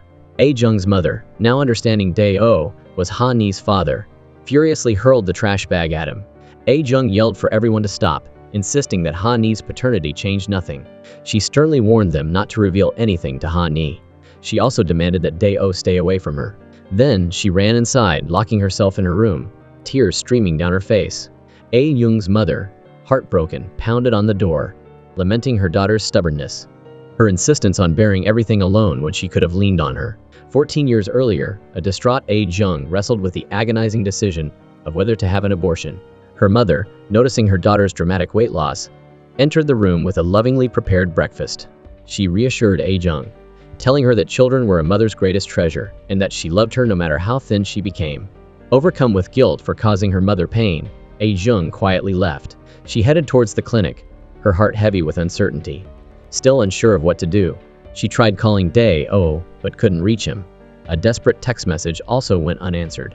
Meanwhile, after leaving A-jung's house, Dae-oh confronted Ryu-jin, demanding to know why he'd been there and why he'd claimed to be Ha-nee's father. Dae-oh needed to understand what had happened 14 years ago. Ryu-jin explained he was there to take responsibility for A-jung and Ha-nee. Dae-oh was bewildered. If Ryu-jin wasn't the father, why would he claim responsibility? Ryu-jin didn't answer, instead mocking Dae-oh for living oblivious to A-jung and his child for 14 years. He revealed that A-jung had seen Dae-oh with another woman 14 years ago, which led to her decision to leave and raise her child alone. Dae-oh flashed back to A-jung, mentioning seeing another woman in his house. He had no memory of it, insisting he'd only ever loved A-jung. The two men, fueled by anger and misunderstanding, erupted into a fight, only stopping when the absurdity of the situation hit them. The next day, Ryu-jin met with his CEO. She presented him with the DNA test results, proving he wasn't Ha-nee's father. She offered him a chance to return to the company, even dangling the promise of Hollywood. Ryu-jin refused. Despite knowing the truth, he still wanted to take responsibility for A-jung and her daughter, even if it was based on a misunderstanding. Dae-oh texted A-jung, asking to meet at a nearby park. He needed to talk. A-jung arrived, and with a heavy heart, confirmed that Ha-nee was indeed his daughter. She recounted their explosive argument on their 300th day anniversary at a cafe, after which she returned home in tears. Later, her illness worsened. It wasn't the flu, she discovered. She was pregnant. A-jung had intended to tell Dae-oh about the baby, but arriving at his house, she'd witnessed him embracing another woman. Crushed, she'd left, deciding to raise the child alone. Now, Dae-oh was furious, arguing that she should have given him a chance to explain. Why had she kept the pregnancy a secret for so many years? A-jung retorted that she had tried to contact him, both calling and texting to arrange a meeting, but received no response. Dae-oh insisted he had no recollection of any calls or messages. Exasperated, A-jung declared, "I don't expect anything from you anymore. From today on, let's pretend nothing ever happened." She demanded he leave her and her daughter alone. For 14 years, he hadn't been a part of Ha-nee's life, and they could manage perfectly well without him now. With that, she angrily walked away. Ha-nee's grandmother confided in the bar owner about Ha-nee's father finally appearing. She was heartbroken that A-jung had chosen to keep it a secret from Ha-nee, and that the father remained unaware of his daughter's existence. The bar owner, wanting to help, searched online for information about Dae-oh and shared her findings with A-jung's mother. They came across Dae-oh's debut work, No Love, and a video clip of A-jung asking him a question at a fan meeting. The bar owner voiced her suspicion that the two still harbored feelings for each other.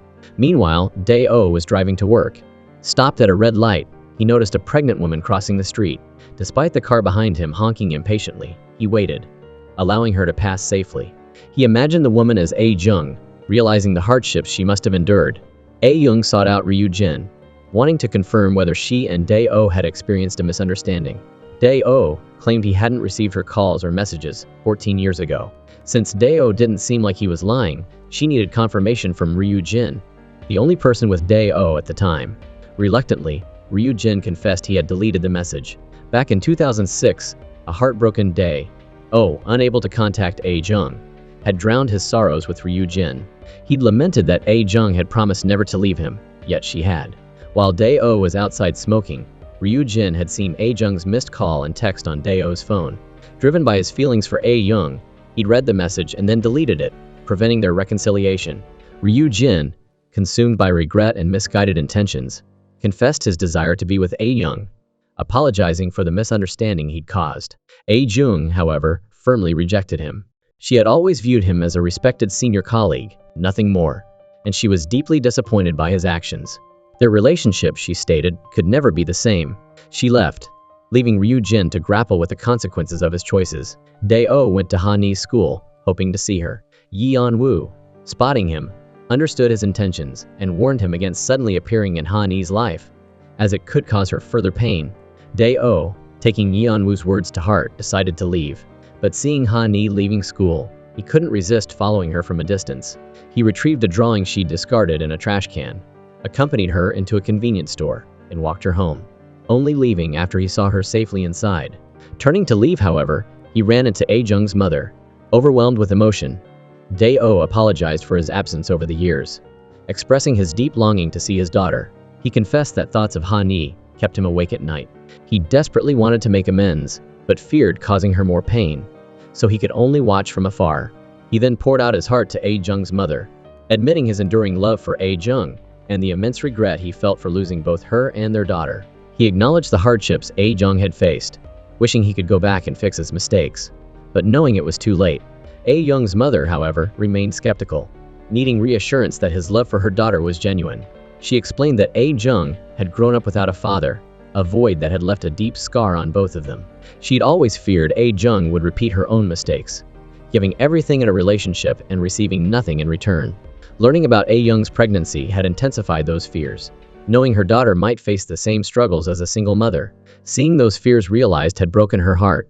No amount of apologies from Dae-oh could easily erase the pain he'd caused. She also criticized him for his novel, accusing him of shifting the blame onto A-Jung. After his conversation with A-Jung's mother, Dae-oh, reeling from the weight of his mistakes, wandered into a bookstore and bought every copy of his own novel. He couldn't bear the thought of anyone else reading it, feeling a deep sense of guilt towards A-Jung. He then began frantically ripping the books apart, his anguish palpable, until a bookstore employee intervened. Dae-oh was tormented by the realization that he was the reason A-Jung had left. His novels, written solely from his perspective, were a fabrication, a distorted version of the truth. Meanwhile, Arin, feeling lost and dejected, went to the gym, only to find Ryu Jin furiously taking out his frustrations on a punching bag. She recognized a kindred spirit, someone else suffering the pain of unrequited love. She invited him for a drink, hoping to drown their sorrows together. Over beers, Ryu Jin advised Arin to give up on Dae-oh, pointing out that Dae-oh's heart belonged to A-Jung, but Arin refused to let go. She'd loved Dae-oh for a long time and wasn't ready to give up. Years earlier, as a high school student, a drunken Arin, wearing heavy makeup and revealing clothes, had shown up at Dae-oh's doorstep. She'd boldly confessed her feelings, but Dae-oh, dismissing it as the infatuation of a naive teenager, hadn't taken her seriously. He offered her some clothes to change into, but Arin, emboldened by alcohol, had impulsively kissed him.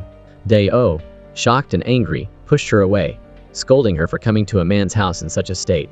Arin, undeterred, declared that even though she knew he had a girlfriend, she couldn't stop liking him. Exasperated, Dae-oh warned her never to contact him again and sent her away. Arin, heartbroken and humiliated, fled into the rainy night. As she left, a forgotten umbrella lay on the ground.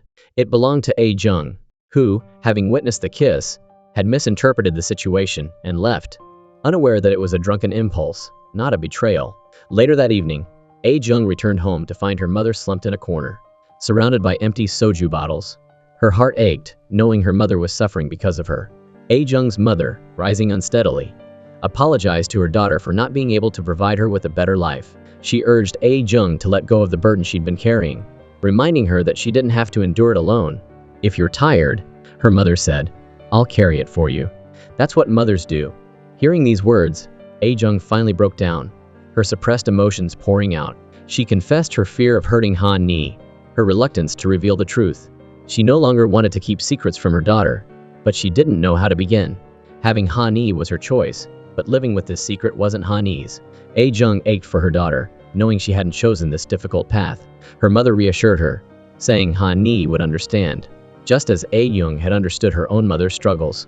The following morning, Ryu Jin awoke after a night of heavy drinking, finding himself stripped naked.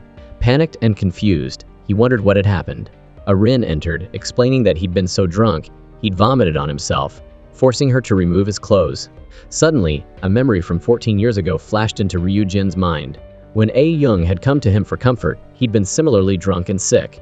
She had been the one to remove his clothes, a gesture he had misinterpreted as something more. Shame washed over him, as he realized it had all been in his head. Nothing had happened between them. Meanwhile, Dae-oh was arrested for destroying the books. A-Jung arrived at the police station to bail him out.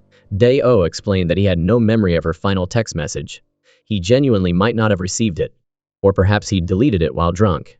He also finally understood that the other woman A-Jung had seen was Arin. He regretted agreeing to tutor her, as it had caused so much conflict between them. He explained that he'd taken on the tutoring job out of desperation, his family facing financial ruin. His father had been scammed, losing all their money and land, while his mother had fallen ill. The weight of the world had rested on his young shoulders. He recounted a painful memory from 2006 returning home to find his father drunk and berating him for being useless. Despite the money spent on his education and soul, He'd accused Dae-oh of not contributing anything to the family. He was told to quit school and get a job, to stop wasting time on frivolous pursuits like writing. Dae-oh, hurt and frustrated by his father's lack of understanding and his dismissal of his writing career, left the house in despair. Just then, he received a text from A-jung praising his novel, encouraging him to pursue his dreams. Despite his inner turmoil, he hid his struggles from her, not wanting to burden her. He returned to school and filed for a leave of absence, determined to earn money to repay his family's debts. He worked various jobs in secret, keeping A-jung in the dark until his friends revealed the truth to her. A-jung was upset that he hadn't confided in her, but Dae-oh, defensively, questioned whether he needed her permission for everything he did. He quickly apologized, admitting his exhaustion and promising to call her later. He'd even prepared a gift for their 300th day anniversary, but hadn't had the chance to give it to her. A-jung lamented that if he'd only told her, she could have helped, and they could have avoided the misunderstanding. Dae-oh confessed he'd hidden his struggles because he feared she would leave him. He thought he could bear the burden alone, not wanting her to worry. Ironically, his attempt to protect her had pushed her further away.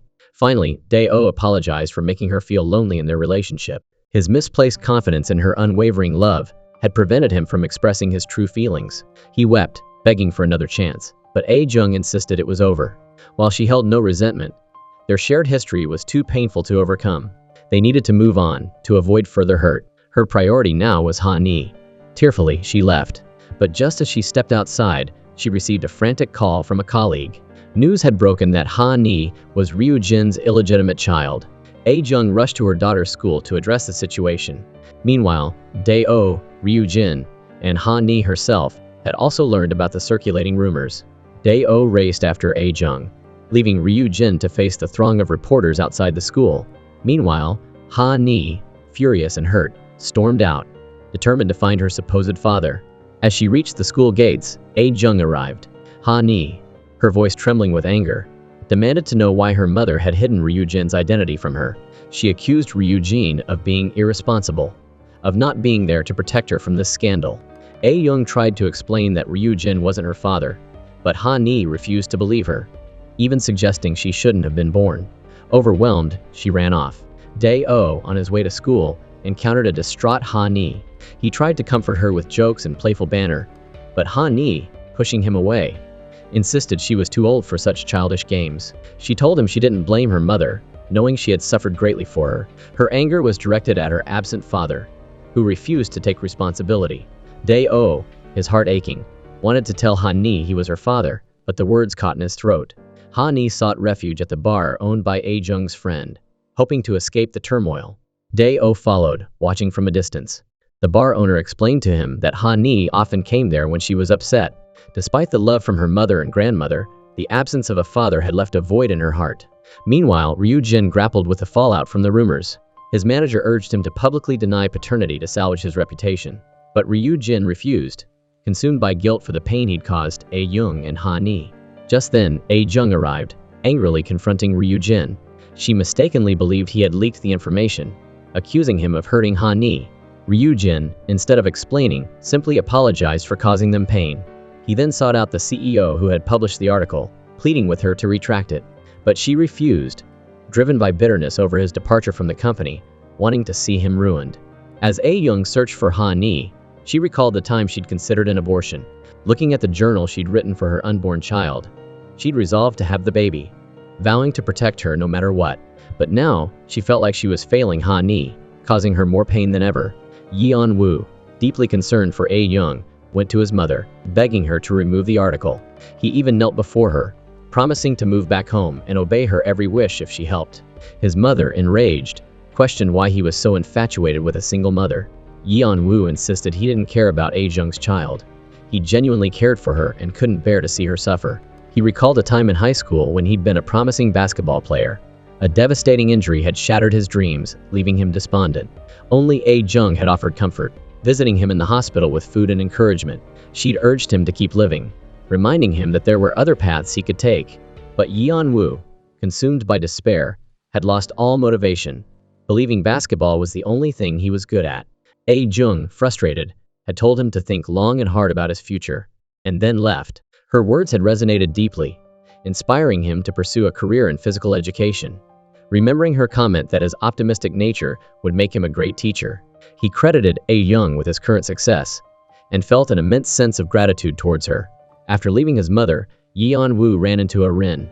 She couldn't understand why someone as perfect as him would be interested in a single mother. Yeon-woo explained that he didn't expect reciprocation. He simply wanted A-Jung to be happy. Before leaving, he casually dropped a bombshell. Ryu-jin wasn't Ha-nee's father. A-rin wondered who the real father could be, unaware that it was Dae-oh, the man she'd loved for years. Meanwhile, Ha-nee returned home, finding the scandalous news report playing on television. As she reached to turn it off, she overheard her grandmother's voice from another room. A-Jung's mother was on the phone with the television station, demanding they retract the story accusing A-Jung of using her daughter to extort money from Ryu-jin. Standing by the door, Ha-nee listened, as her grandmother detailed the sacrifices her mother had made for her, giving up her dreams of college and dedicating her youth to raising her. She learned about the time she was sick as a child, and her mother, barefoot and injured, had carried her on her back to the hospital. The depth of her mother's love finally hit Ha-nee with full force. As she left the bar, A-Jung arrived, and they went to eat together. Ha-nee, her earlier anger dissipated, excitedly told her mother about her good grades in art and how she'd placed in the top 5 fastest runners in her grade. A-Jung showered her with praise. Ha-nee apologized for her outburst earlier, but A-Jung reassured her that her anger was understandable.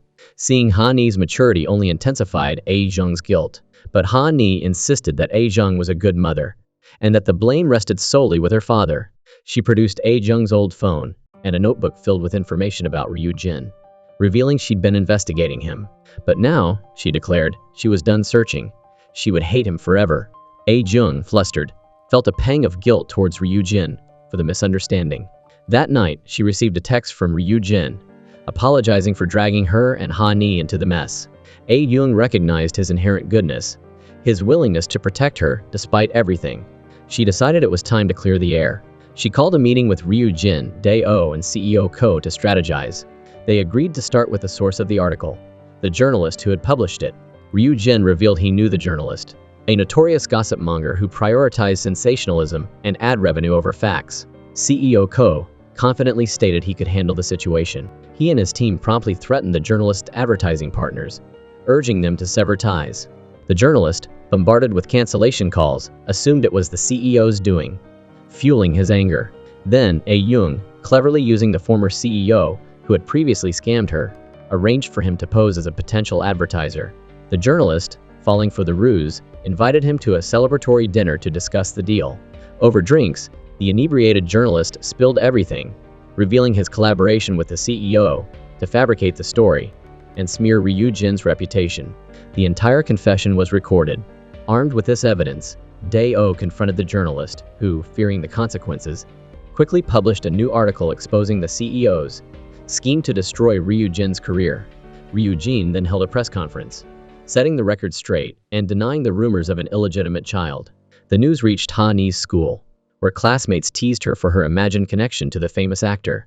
A bully taunted her about not knowing who her real father was. Ha-nee, enraged, was about to retaliate when Dong Chan intervened, throwing a carton of milk at the bully, sparking a chaotic brawl. A-Jung received a call from the school about the fight. Rushing there, she immediately comforted Ha-nee and Dong Chan, ignoring the other parents. The bully's mother insulted A-Jung, blaming her for Ha-nee's behavior. Ha-nee, furious, demanded an apology for her mother. As the teacher restrained Ha-nee, Dae-oh arrived, demanding that the teacher let her go. When questioned about his identity, Dae-oh declared he was Ha-nee's father. Everyone stared in stunned silence, Ha-nee most of all. Dae-oh's intervention diffused the situation, leading to a reluctant truce between the families. The bully's mother, still trying to provoke him, asked if he would attend the upcoming school sports day. Seeing his confusion, she taunted him further, questioning how he could be a father and not know about such an important event. Dae-oh quickly recovered, confirming he would be there, silencing the woman. Ha-nee, however, was reeling. She couldn't accept Dae-oh as her father, angrily confronting her mother for keeping the truth from her. A-Jung explained she'd wanted to protect her from the emotional fallout. Dae-oh apologized, taking full responsibility, but Ha-nee, overwhelmed and hurt, refused to listen and ran off. Dae-oh apologized to A-Jung for revealing the secret and upsetting Ha-nee, but he couldn't stand seeing them subjected to public criticism. A-Jung retorted that they were fine without him. She recounted the time she'd faced hardship alone, giving birth, Ha Ni's emergency appendectomy, her mother's financial struggles, times she'd longed for his support but ultimately chosen not to contact him. She'd managed to raise her daughter independently and didn't need his help. Past, present, or future. She aspired to be a hero, not a damsel in distress. With that, she stormed off. Ha Ni, after running away, returned home but couldn't bring herself to go inside. She sat on the steps, lost in thought. Ryu Jin arrived, finding her there, and tried to engage her, but she remained unresponsive, wanting to be alone. He then suggested a visit to her mother's old university, an offer Ha Ni finally accepted. At the university, Ryu Jin pointed out the theater department building, where A Jung and Dae-oh had studied, and the very spot where Dae-oh had confessed his love. Ha Ni, intrigued, asked what her mother had been like as a student. Ryu Jin, his voice filled with pride, described A Jung as a talented and passionate student, known and admired by everyone. He recounted how a cocky, arrogant underclassman named Dae-oh had fallen head over heels for her, persistently pursuing her until she finally accepted his confession. They had become a legendary couple within the theater department. Ha Ni, exploring the campus, imagined her parents' romance, a small smile playing on her lips. Ryu Jin reassured her that Dae-oh's feelings for A Jung had been genuine, and he hadn't abandoned her. A misunderstanding had led to their separation. Meanwhile, A Jung anxiously awaited news of her daughter, pacing restlessly. Finally, she received a reassuring text from Ryu Jin, informing her that Ha Ni was with him. Relief washed over her. When Ryu Jin brought Ha Ni home, A Jung apologized, confessing her desire to tell the truth sooner, but lacking the courage. Ha Ni, her voice soft, asked her mother if she regretted having her. A Jung, her eyes filled with love, replied that if she could go back, she would do it all over again. Ha Ni was her greatest masterpiece. Ha Ni then asked if her mother still had feelings for Dae-oh. Before A Jung could answer, Ha Ni pleaded with her not to love him. He had abandoned them once, he could do it again. A Jung, holding her daughter close, promised to love only Ha Ni. Meanwhile, Dae-oh lingered outside, A Jung's favorite bar. He asked the owner to deliver a pair of shoes to Ha Ni. The owner agreed and invited him in for a drink. Dae-oh confided that he'd revealed his paternity to Ha Ni, but she hadn't taken it well. He also expressed his desire to help A Jung, but she'd rebuffed him, leaving him unsure what to do. The bar owner explained that raising a child alone for 14 years had made A Jung fiercely independent. However, she pointed out that A Jung often spoke in reverse. Her insistence on being fine actually meant she needed support. She advised Dae-oh to be the hero A Jung needed, to stand by her side. That evening, as A Jung prepared seaweed rice rolls for Ha Ni, her mother asked if the situation had been resolved. A Jung explained that Ha Ni knew the truth, but hadn't accepted it yet, likely fearing another abandonment. She reiterated her intention to cut ties with Dae-oh, believing they could manage without him. Her mother, however, reminded her that Ha Ni had searched for her father for so long, and A Jung herself had endured years of loneliness. Now that they had found each other, why sever the connection? A Jung replied that having her mother and daughter was enough, maintaining the status quo was the best option. Meanwhile, Dae-oh brought beer to his office, where he ran into CEO Wang. As they drank and talked, CEO Wang recalled signing Dae-oh. He'd known the novel was autobiographical and had been intrigued, seeing the potential for a compelling story. He'd also recognized that despite the protagonist's resentment, his love for the female character would ultimately prevent him from seeking revenge. CEO Wang, sensing the depth of Dae-oh's feelings, encouraged him to find a way back to A Jung. The next day, Dae-oh kept his promise, attending Ha Ni's school sports day. He'd even prepared a snack cart and new sneakers for her. A Jung, learning of this, rushed to the school to manage the situation. Meanwhile, with the truth about Ryu Jin revealed, his fans directed their anger at the CEO of the entertainment company. Ryu Jin's manager revealed that the journalist had initially intended to target A-rin, exposing her fabricated background story, but had switched to Ryu Jin at the last minute. Ryu Jin felt a pang of concern for A-rin. A-rin, despite escaping the scandal, was far from happy. She was consumed by the possibility of Ha Ni being Dae-oh's daughter. Her manager advised her to let go of her feelings for Dae-oh given the likelihood of his paternity. Seeking confirmation, A-rin confronted Ryu Jin, demanding to know if Dae-oh was Ha Ni's father. Ryu Jin, evasive, countered by asking how she knew Dae-oh's real name. A-rin admitted to knowing him long before he became famous, refusing to elaborate further. Frustrated by his silence, she stormed off. Yeon Woo's mother seethed, remembering her son begging her for a favor, all for a single mother. Back in 2006, she'd been aware of A Jung's existence, but relieved when she disappeared. hoping her son would never see her again. Yeon-woo arrived home to overhear his mother on the phone, discussing her investigation into A-Young. Assuming his mother was harassing her, he angrily announced he was leaving. His mother explained she'd only been trying to determine if A-Jung's child was his. Yeon-woo, unable to comprehend his mother's perspective, lashed out, accusing her of clinging to him because of her unhappy marriage. His words struck a nerve and she slapped him. He demanded to know why she was preventing him from finding his own happiness. He declared his love for A-Jung, stating that only she brought him happiness, and pleaded with his mother not to interfere. Yeon-woo's mother, deeply resentful of A-Jung's disruptive influence on their relationship, plotted to remove her from her son's life. At that moment, Arin called, expressing her desire to see A-Jung suffer. Arin felt threatened by A-Jung's presence, seeing her as an obstacle. The two women, united by their shared animosity, allied against her. Oblivious to the impending danger, A-Jung went to Ha-Nee's school to address the Dae-oh situation. Dae-oh presented Ha-Nee with the sneakers, promising he wouldn't let them suffer alone anymore. He vowed to be their protector, their hero, whether she wanted him to be or not. His words touched A-Young, but their moment was interrupted by Ha-Nee's arrival. She angrily told Dae-oh he had no right to be near them, dismissing his gestures as meaningless. Hurt and frustrated, she refused to participate in the sports day and walked away. A-Jung followed, encountering Dong-chan walking alone. Suddenly, a mysterious car screeched to a halt, and men in black suits jumped out, grabbing Dong-chan. A-Young and Ha-Nee rushed to his aid, but they too were forced into the car. CEO Ko frantically searched for Dong-chan, noticing a suspicious vehicle speeding away, but unaware of its precious cargo. He then received a chilling phone call from the kidnappers, threatening Dong-chan. A-Jung and Ha-Nee. Inside the car, A-Jung tried to discreetly call CEO Ko, but the kidnappers caught her and threw her phone out the window. The phone landed near Dae-oh.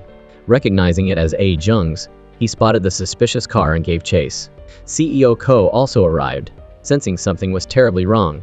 Dae-oh, his voice filled with urgency, asked if CEO Ko knew where A-Jung and Ha-Nee were. CEO Ko revealed that Dong-chan, A-Jung, and Ha-Nee were in danger, and they needed to act fast. Overhearing this, Yeon-woo joined them, determined to help. The story flashed back to 2012. CEO Ko, then a gangster, was connected to Dong-chan's mother, the wife of a powerful crime boss. An orphan, CEO Ko had never experienced love until he met her. She bore a striking resemblance to A-Young. They formed a deep bond, supporting each other through difficult times. After the crime boss died, Dong-chan's mother, wanting to protect her son, planned to escape their dangerous world, but she was murdered by a rival gangster. With her dying breath, she entrusted Dong-chan to CEO Ko, a promise he'd kept ever since. Hidden in a wardrobe, young Dong-chan had witnessed his mother's murder, forever etching the killer's face in his memory. Back in the present, A-Young and the children were held captive in a warehouse-like room. The gangster entered, remarking on A-Jung's resemblance to the crime boss's wife, commenting on how it was no wonder CEO Ko was smitten with her. Seeing the gangster's face, Dong-chan trembled, recognizing him as his mother's killer. Meanwhile, Dae-oh, Yeon-woo, and CEO Ko strategized their rescue. CEO Ko decided to go alone, instructing Dae-oh and Yeon-woo to call the police if he didn't return within an hour. Unwilling to let him go alone, Dae-oh followed discreetly. CEO Ko arrived at the meeting point, where the gangster demanded the item Dong-chan's mother had left behind.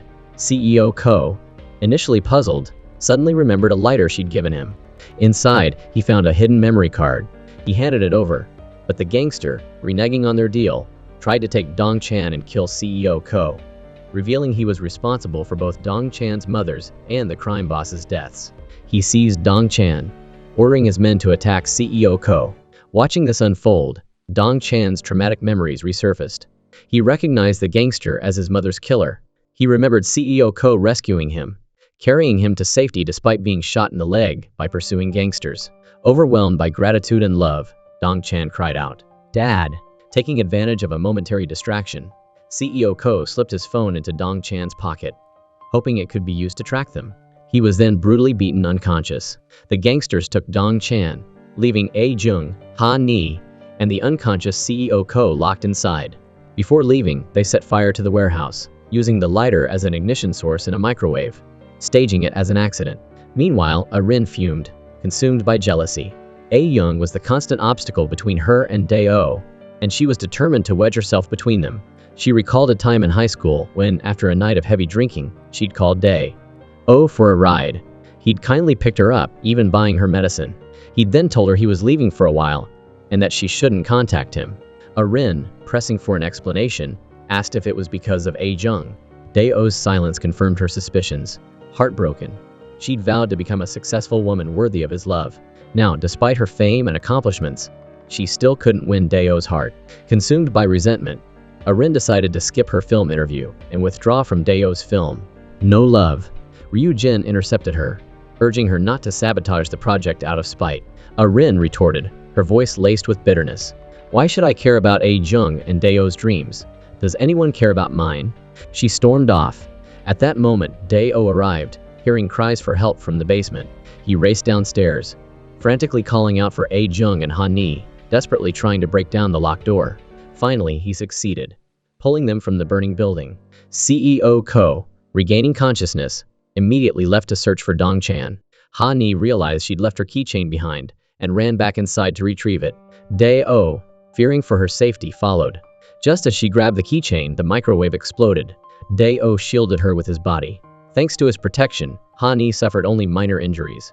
But Dae-oh was critically wounded. Ha-ni, watching him being rushed into surgery, wept, feeling helpless.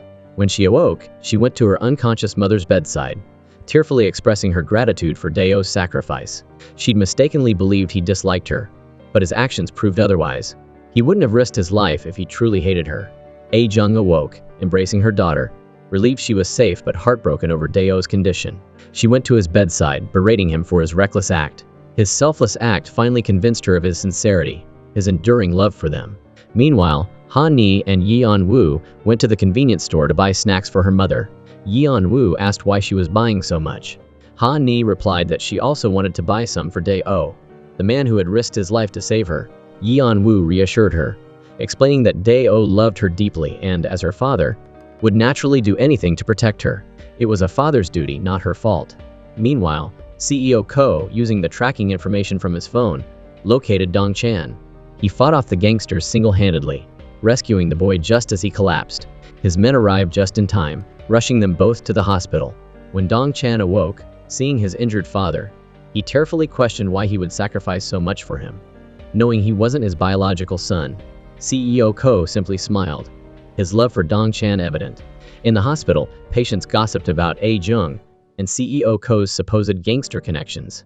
Jung's friend, the bar owner, overheard and intervened, warning them to stay away from Jung, painting her as a formidable woman not to be trifled with. The intimidated patients quickly dispersed. The bar owner placed a potted plant she'd bought for Jung on the table. Suddenly, CEO Ko arrived, wanting to apologize to Jung. Seeing the curtained hospital bed, he assumed she was still resting, unaware she was gone. The bar owner listened silently as he poured out his heart, explaining that Jung's resemblance to Dong-chan's mother, the woman he'd failed to protect, had driven him to help her, but he'd only caused her more trouble. He bowed in apology, placing a potted plant identical to the bar owner's on the table before leaving. Rin visited Dae-oh in the hospital, encountering Jung leaving his room. Unaware of Rin's withdrawal from the film, Jung acted casually, mentioning her and Dae-oh's plans to return to filming soon. Rin, unable to contain her anger, revealed she was no longer part of the project. Jung, surprised, assumed she was the reason. Rin, however, confessed that she'd quit because she couldn't bear to witness their closeness. Jung finally realized the depth of Rin's long-standing feelings for Dae-oh, and that she'd only accepted the film role because of him. Rin then revealed that she was the woman who had kissed Dae-oh in the rain all those years ago. He'd left a lasting impression, yet after 14 years he hadn't even recognized her. He simply hadn't noticed her, his focus solely on Jung. This realization stung. With that, she stormed off.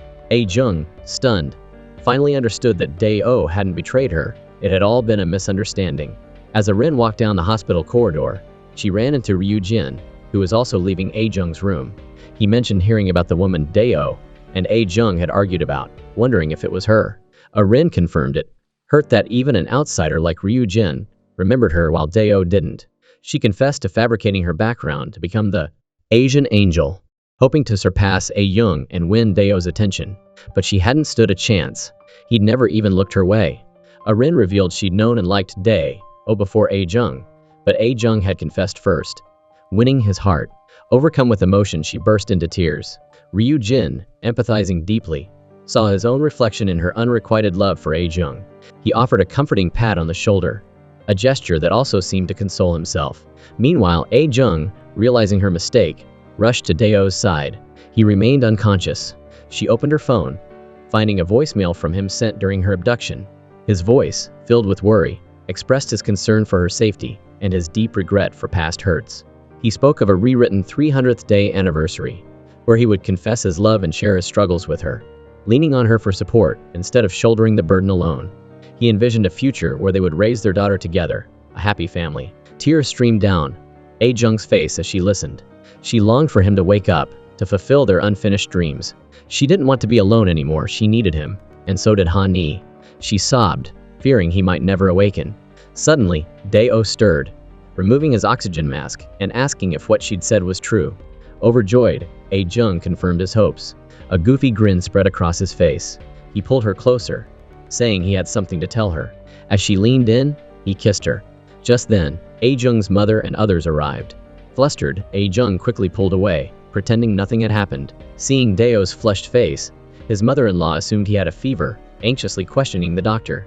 The doctor, having witnessed the kiss, playfully explained that intimate contact could indeed cause such a reaction. He then addressed A-jung's mother, congratulating her on her son-in-law's recovery. Confused, she wondered why the doctor was calling Daeo her son-in-law. Ha-ni had been quietly observing her mother's unusually cheerful demeanor, a clear sign that something had happened. A knot of unease formed in her stomach. Sensing a mystery she wasn't ready to unravel, she excused herself, feigning an urgent matter to attend to. As she left, a storm of conflicting emotions brewed within her.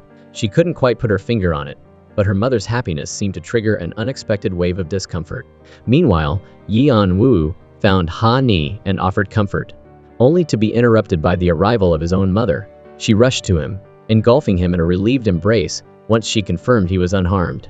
Then, turning her attention to the situation, she declared her disapproval of A-jung, blaming her for constantly putting her son in harm's way. She vowed to do everything in her power to remove A-jung from his life.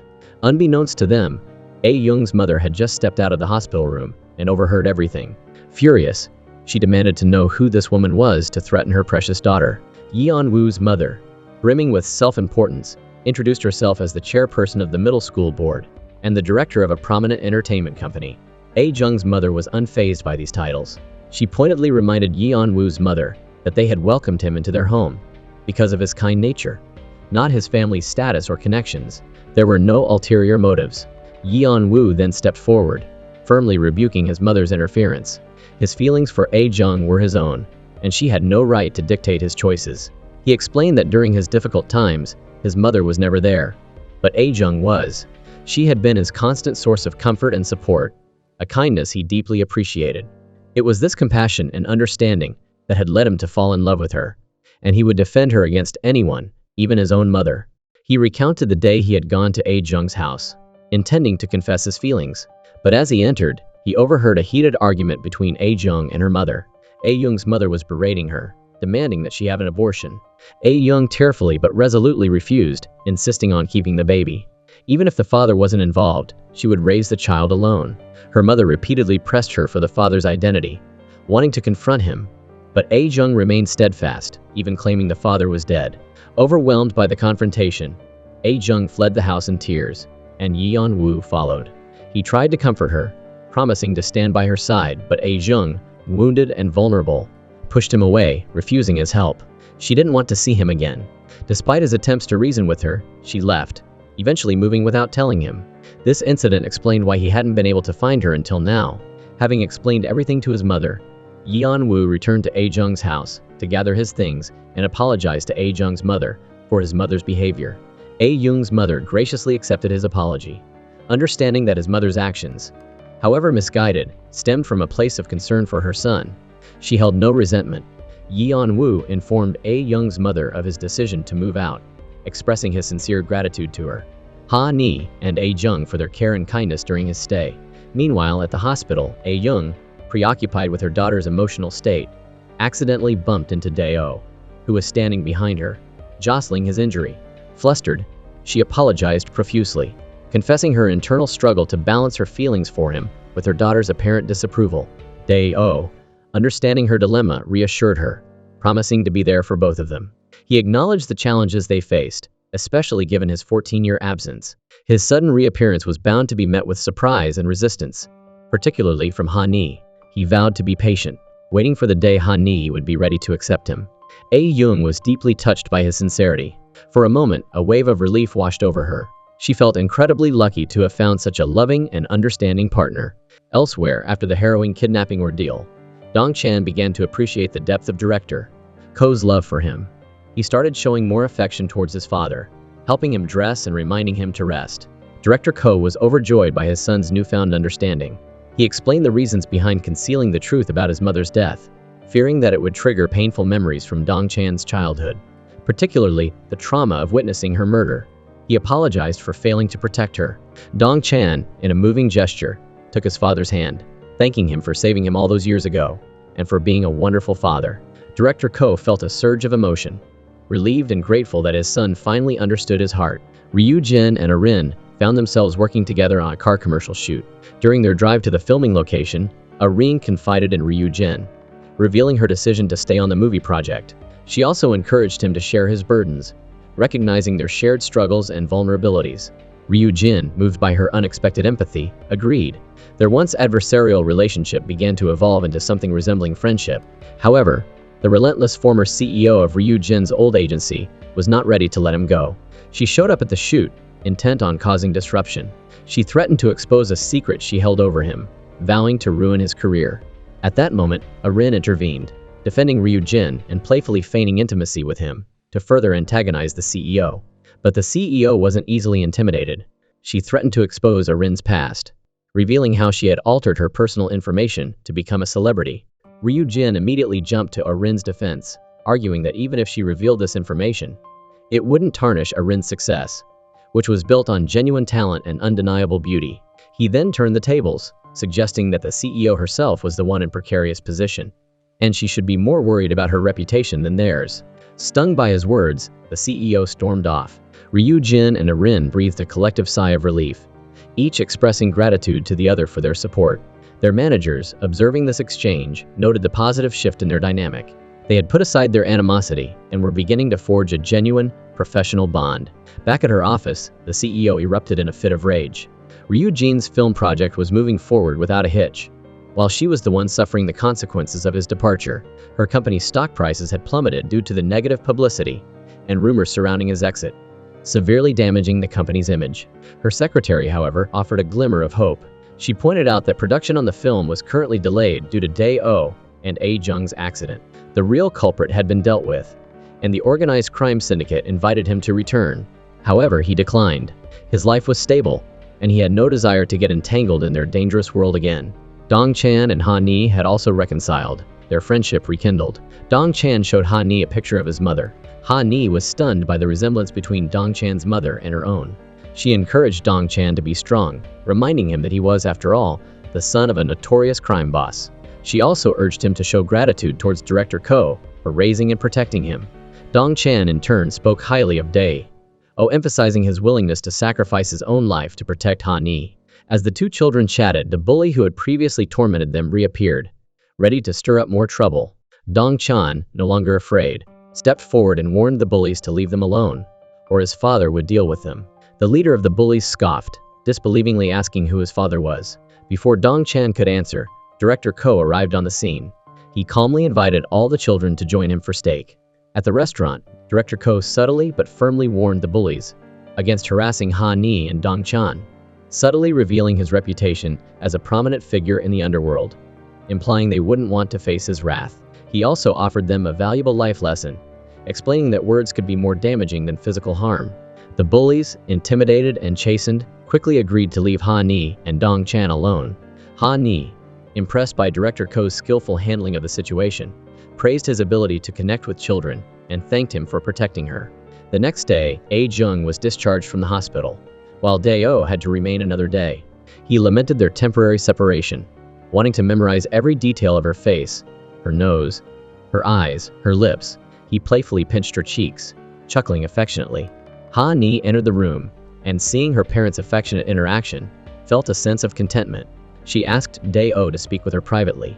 She presented him with a list of conditions he had to meet to become A Young's husband.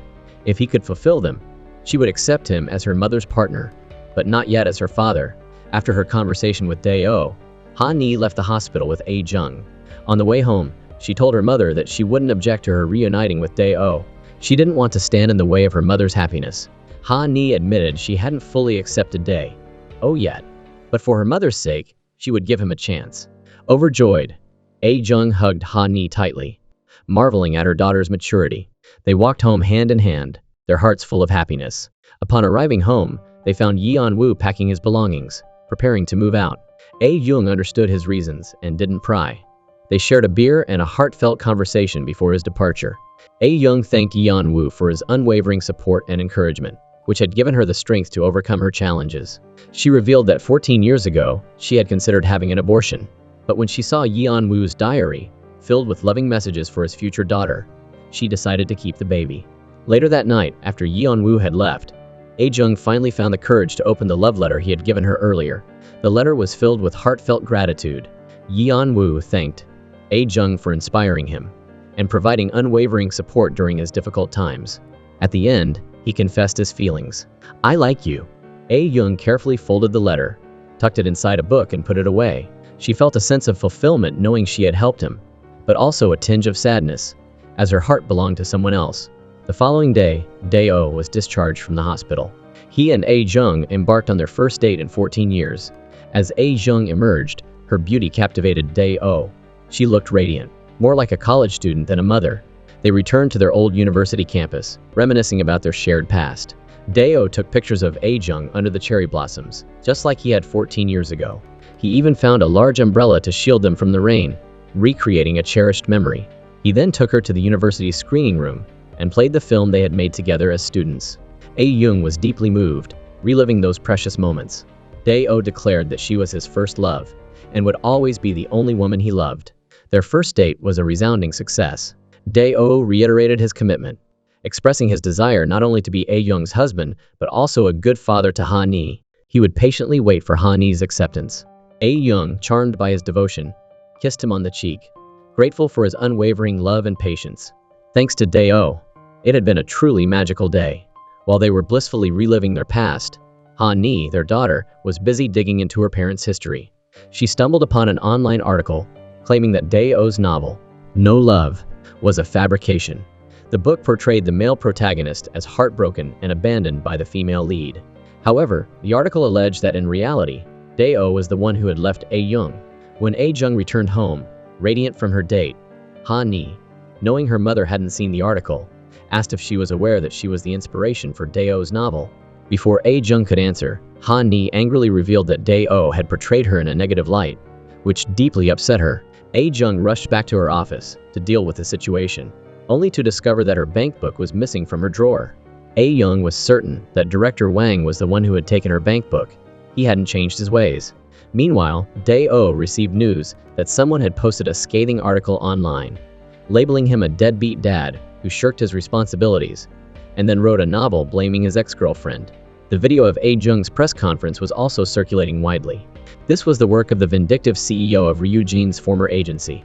Despite successfully orchestrating Dae-oh and A Jung's misery, she found no satisfaction in it, and even cut off contact with a reporter who published the story. Dae-oh's fans, fueled by the online accusations, sent dozens of boxes filled with torn pages of his novel to his house. Unfazed by the personal attacks, Dae-oh prioritized protecting his family. He asked his manager to remove A Jung's video from the internet, vowing to do everything in his power to shield his wife and daughter. His manager urged him to issue a statement to clarify the situation, warning that his writing career and the film project were at stake. However, Dae-oh accepted responsibility, admitting that the novel was based on a misunderstanding, and he had nothing more to explain. He would face the consequences. The film crew, fearing the project's demise, demanded to be released from their contracts and paid their wages. A Young desperately wanted to pay them and put an end to the chaos. But director Wang had taken her savings, leaving her with no funds. Just as she was panicking, Dae-oh entered and directly addressed the crew, assuring them he would take full responsibility. Concerned for Dae-oh, A Jung took him to the rooftop to share a meal of instant noodles. Just like they had 14 years ago, she offered him comfort and unwavering support. They were facing a formidable challenge, but they would face it together. However, Dae-oh expressed his reluctance to continue with the film. He didn't want their family's story to become a public lie, especially now that they were back together. Elsewhere, Ryu Jin was also besieged by reporters, relentlessly questioning him about A-jung and Dae-oh. He remained silent, refusing to comment and urging them not to drag others into the controversy. Witnessing the harassment, Arin stepped in to help. She shed her Asian angel image, shocking the reporters with a string of curses, effectively dispersing them.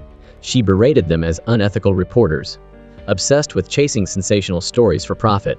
But as soon as she stepped inside, Arin regretted her outburst. News of her behavior spread like wildfire.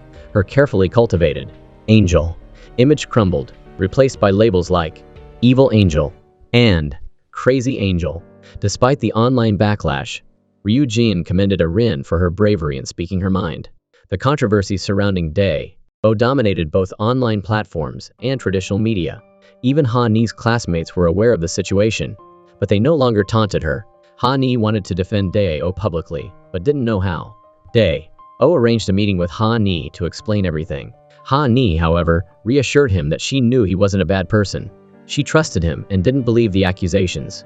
She could see how much he loved her mother and knew he wouldn't write those hurtful things. Dae-oh explained that it was partly his fault. He had misunderstood the circumstances of their separation and harbored resentment towards A-jung for a long time. He apologized to Ha Ni for the impact their adult conflict had on her, forcing her to grow up without a father's love. Ha Ni responded that he didn't need to apologize. Even without a father, her mother and grandmother had showered her with love and provided a happy childhood. Now her greatest wish was for her mother and Dae-oh to find happiness together. After taking Ha Ni home, Dae-oh presented her with a pair of sneakers he had wanted to give her for a long time. It was the first gift Ha Ni had ever received from her biological father. Inside the shoebox, he had also placed a photo album from their day at the university and a signed agreement outlining his commitment to being A-jung's husband. He vowed to uphold his promises to Ha Ni and fulfill every item on the list, especially the last one, never to leave A-jung. However, for the time being, Dae-oh decided to withdraw from the public eye. He would disappear temporarily to allow the controversy surrounding A-jung and Ha Ni to subside.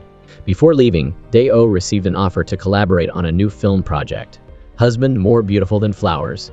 The project had limited funding and was struggling to secure investors. Dae-oh approached director Ko, asking him to invest in the film project and retain the original team, allowing A-jung to fulfill her dream of becoming a director. A-jung, learning of Dae-oh's impending departure, rushed to find him packing his bags. She pleaded with him to stay, confessing she couldn't abandon him to pursue her ambitions. Dae-oh comforted her, explaining his plan to write a new book about their story and their daughter, making his departure necessary. Only by disappearing could he silence the rumors and protect their family. They made a pact to reunite after achieving their respective dreams. Back home, A-jung found her mother preparing a meal for Dae-oh before he left. Overwhelmed with emotion, A-jung broke down in tears, embracing her mother and crying, "He's leaving to protect Ha Ni and me, but my heart is breaking." Her mother consoled her, assuring her that everything would eventually be all right. Time passed quickly. In 2022, Husband More Beautiful Than Flowers was released to critical acclaim and box office success. A-jung's talent was finally recognized, and new opportunities, including international collaborations, poured in. Ryu Jin encountered his former CEO again. She congratulated him on the film's success but remained convinced that he would eventually realize her importance and return to her agency. Ryu Jin thanked her for launching his acting career, but declined any further collaboration, citing the unnecessary drama it had caused. He bowed in gratitude and walked away. Ha Ni, now in middle school, had a picture of her parents as her phone background. She was watching Dong Chan's soccer game. Dong Chan struggled on the field, missing several scoring opportunities. Director Ko, also watching, noticed his son's frustration and reminded him not to hesitate in crucial moments, to seize opportunities and to act decisively. Taking his father's words to heart, Dong Chan suddenly rushed off the field to interrupt Ha Ni, who was confessing her feelings to another boy. Ha Ni was bewildered by his interruption, but Dong Chan just smiled, not explaining. Later, both children attended the celebratory party for Husband More Beautiful Than Flowers. Yi On-woo's mother was also present, helping A-jung's mother prepare dinner. Life had moved on, bringing new beginnings and unexpected connections. She asked A-jung's mother for the recipe to Yeon-woo's favorite dish, wanting to cook it for him herself. She expressed her desire to connect with her son, admitting she had been too focused on her career and neglected him. Yeon Woo, overhearing this, was touched and expressed his gratitude. Meanwhile, Ryu Jin and Arin seemed to be developing a romantic connection. Arin playfully challenged Ryu Jin to confess his feelings if he was interested, but he remained shy and hesitant. Just then, A Jung appeared, breaking the charged moment. Everyone raised their glasses to celebrate the film's success. Suddenly, a familiar voice called out, "A Jung, congratulations." But it was just A Jung's imagination. Dayo hadn't returned yet. After the celebration, A Jung returned to her desk, piled high with manuscripts she needed to review for potential collaborations. Among them was a novel titled Last Love. After reading just a few pages, A Jung recognized Dayo's writing style. She immediately called her assistant, instructing her to contact the author and express her interest in collaborating. The next day, A Jung arrived at the meeting location, only to be stunned to see Dayo. He apologized for making her wait 2 more years. They embraced, both confessing how much they had missed each other. The film concluded with the sweet wedding of Ha Ni and Dong Chan. 4 men stood on the sidelines, clapping with joy. A Jung led her daughter down the aisle. After all the trials and tribulations, those who were meant to be together had finally found their way back to each other. And that's the end of the movie. Thank you for watching. Don't forget to like and subscribe to our channel for more great films. See you next time.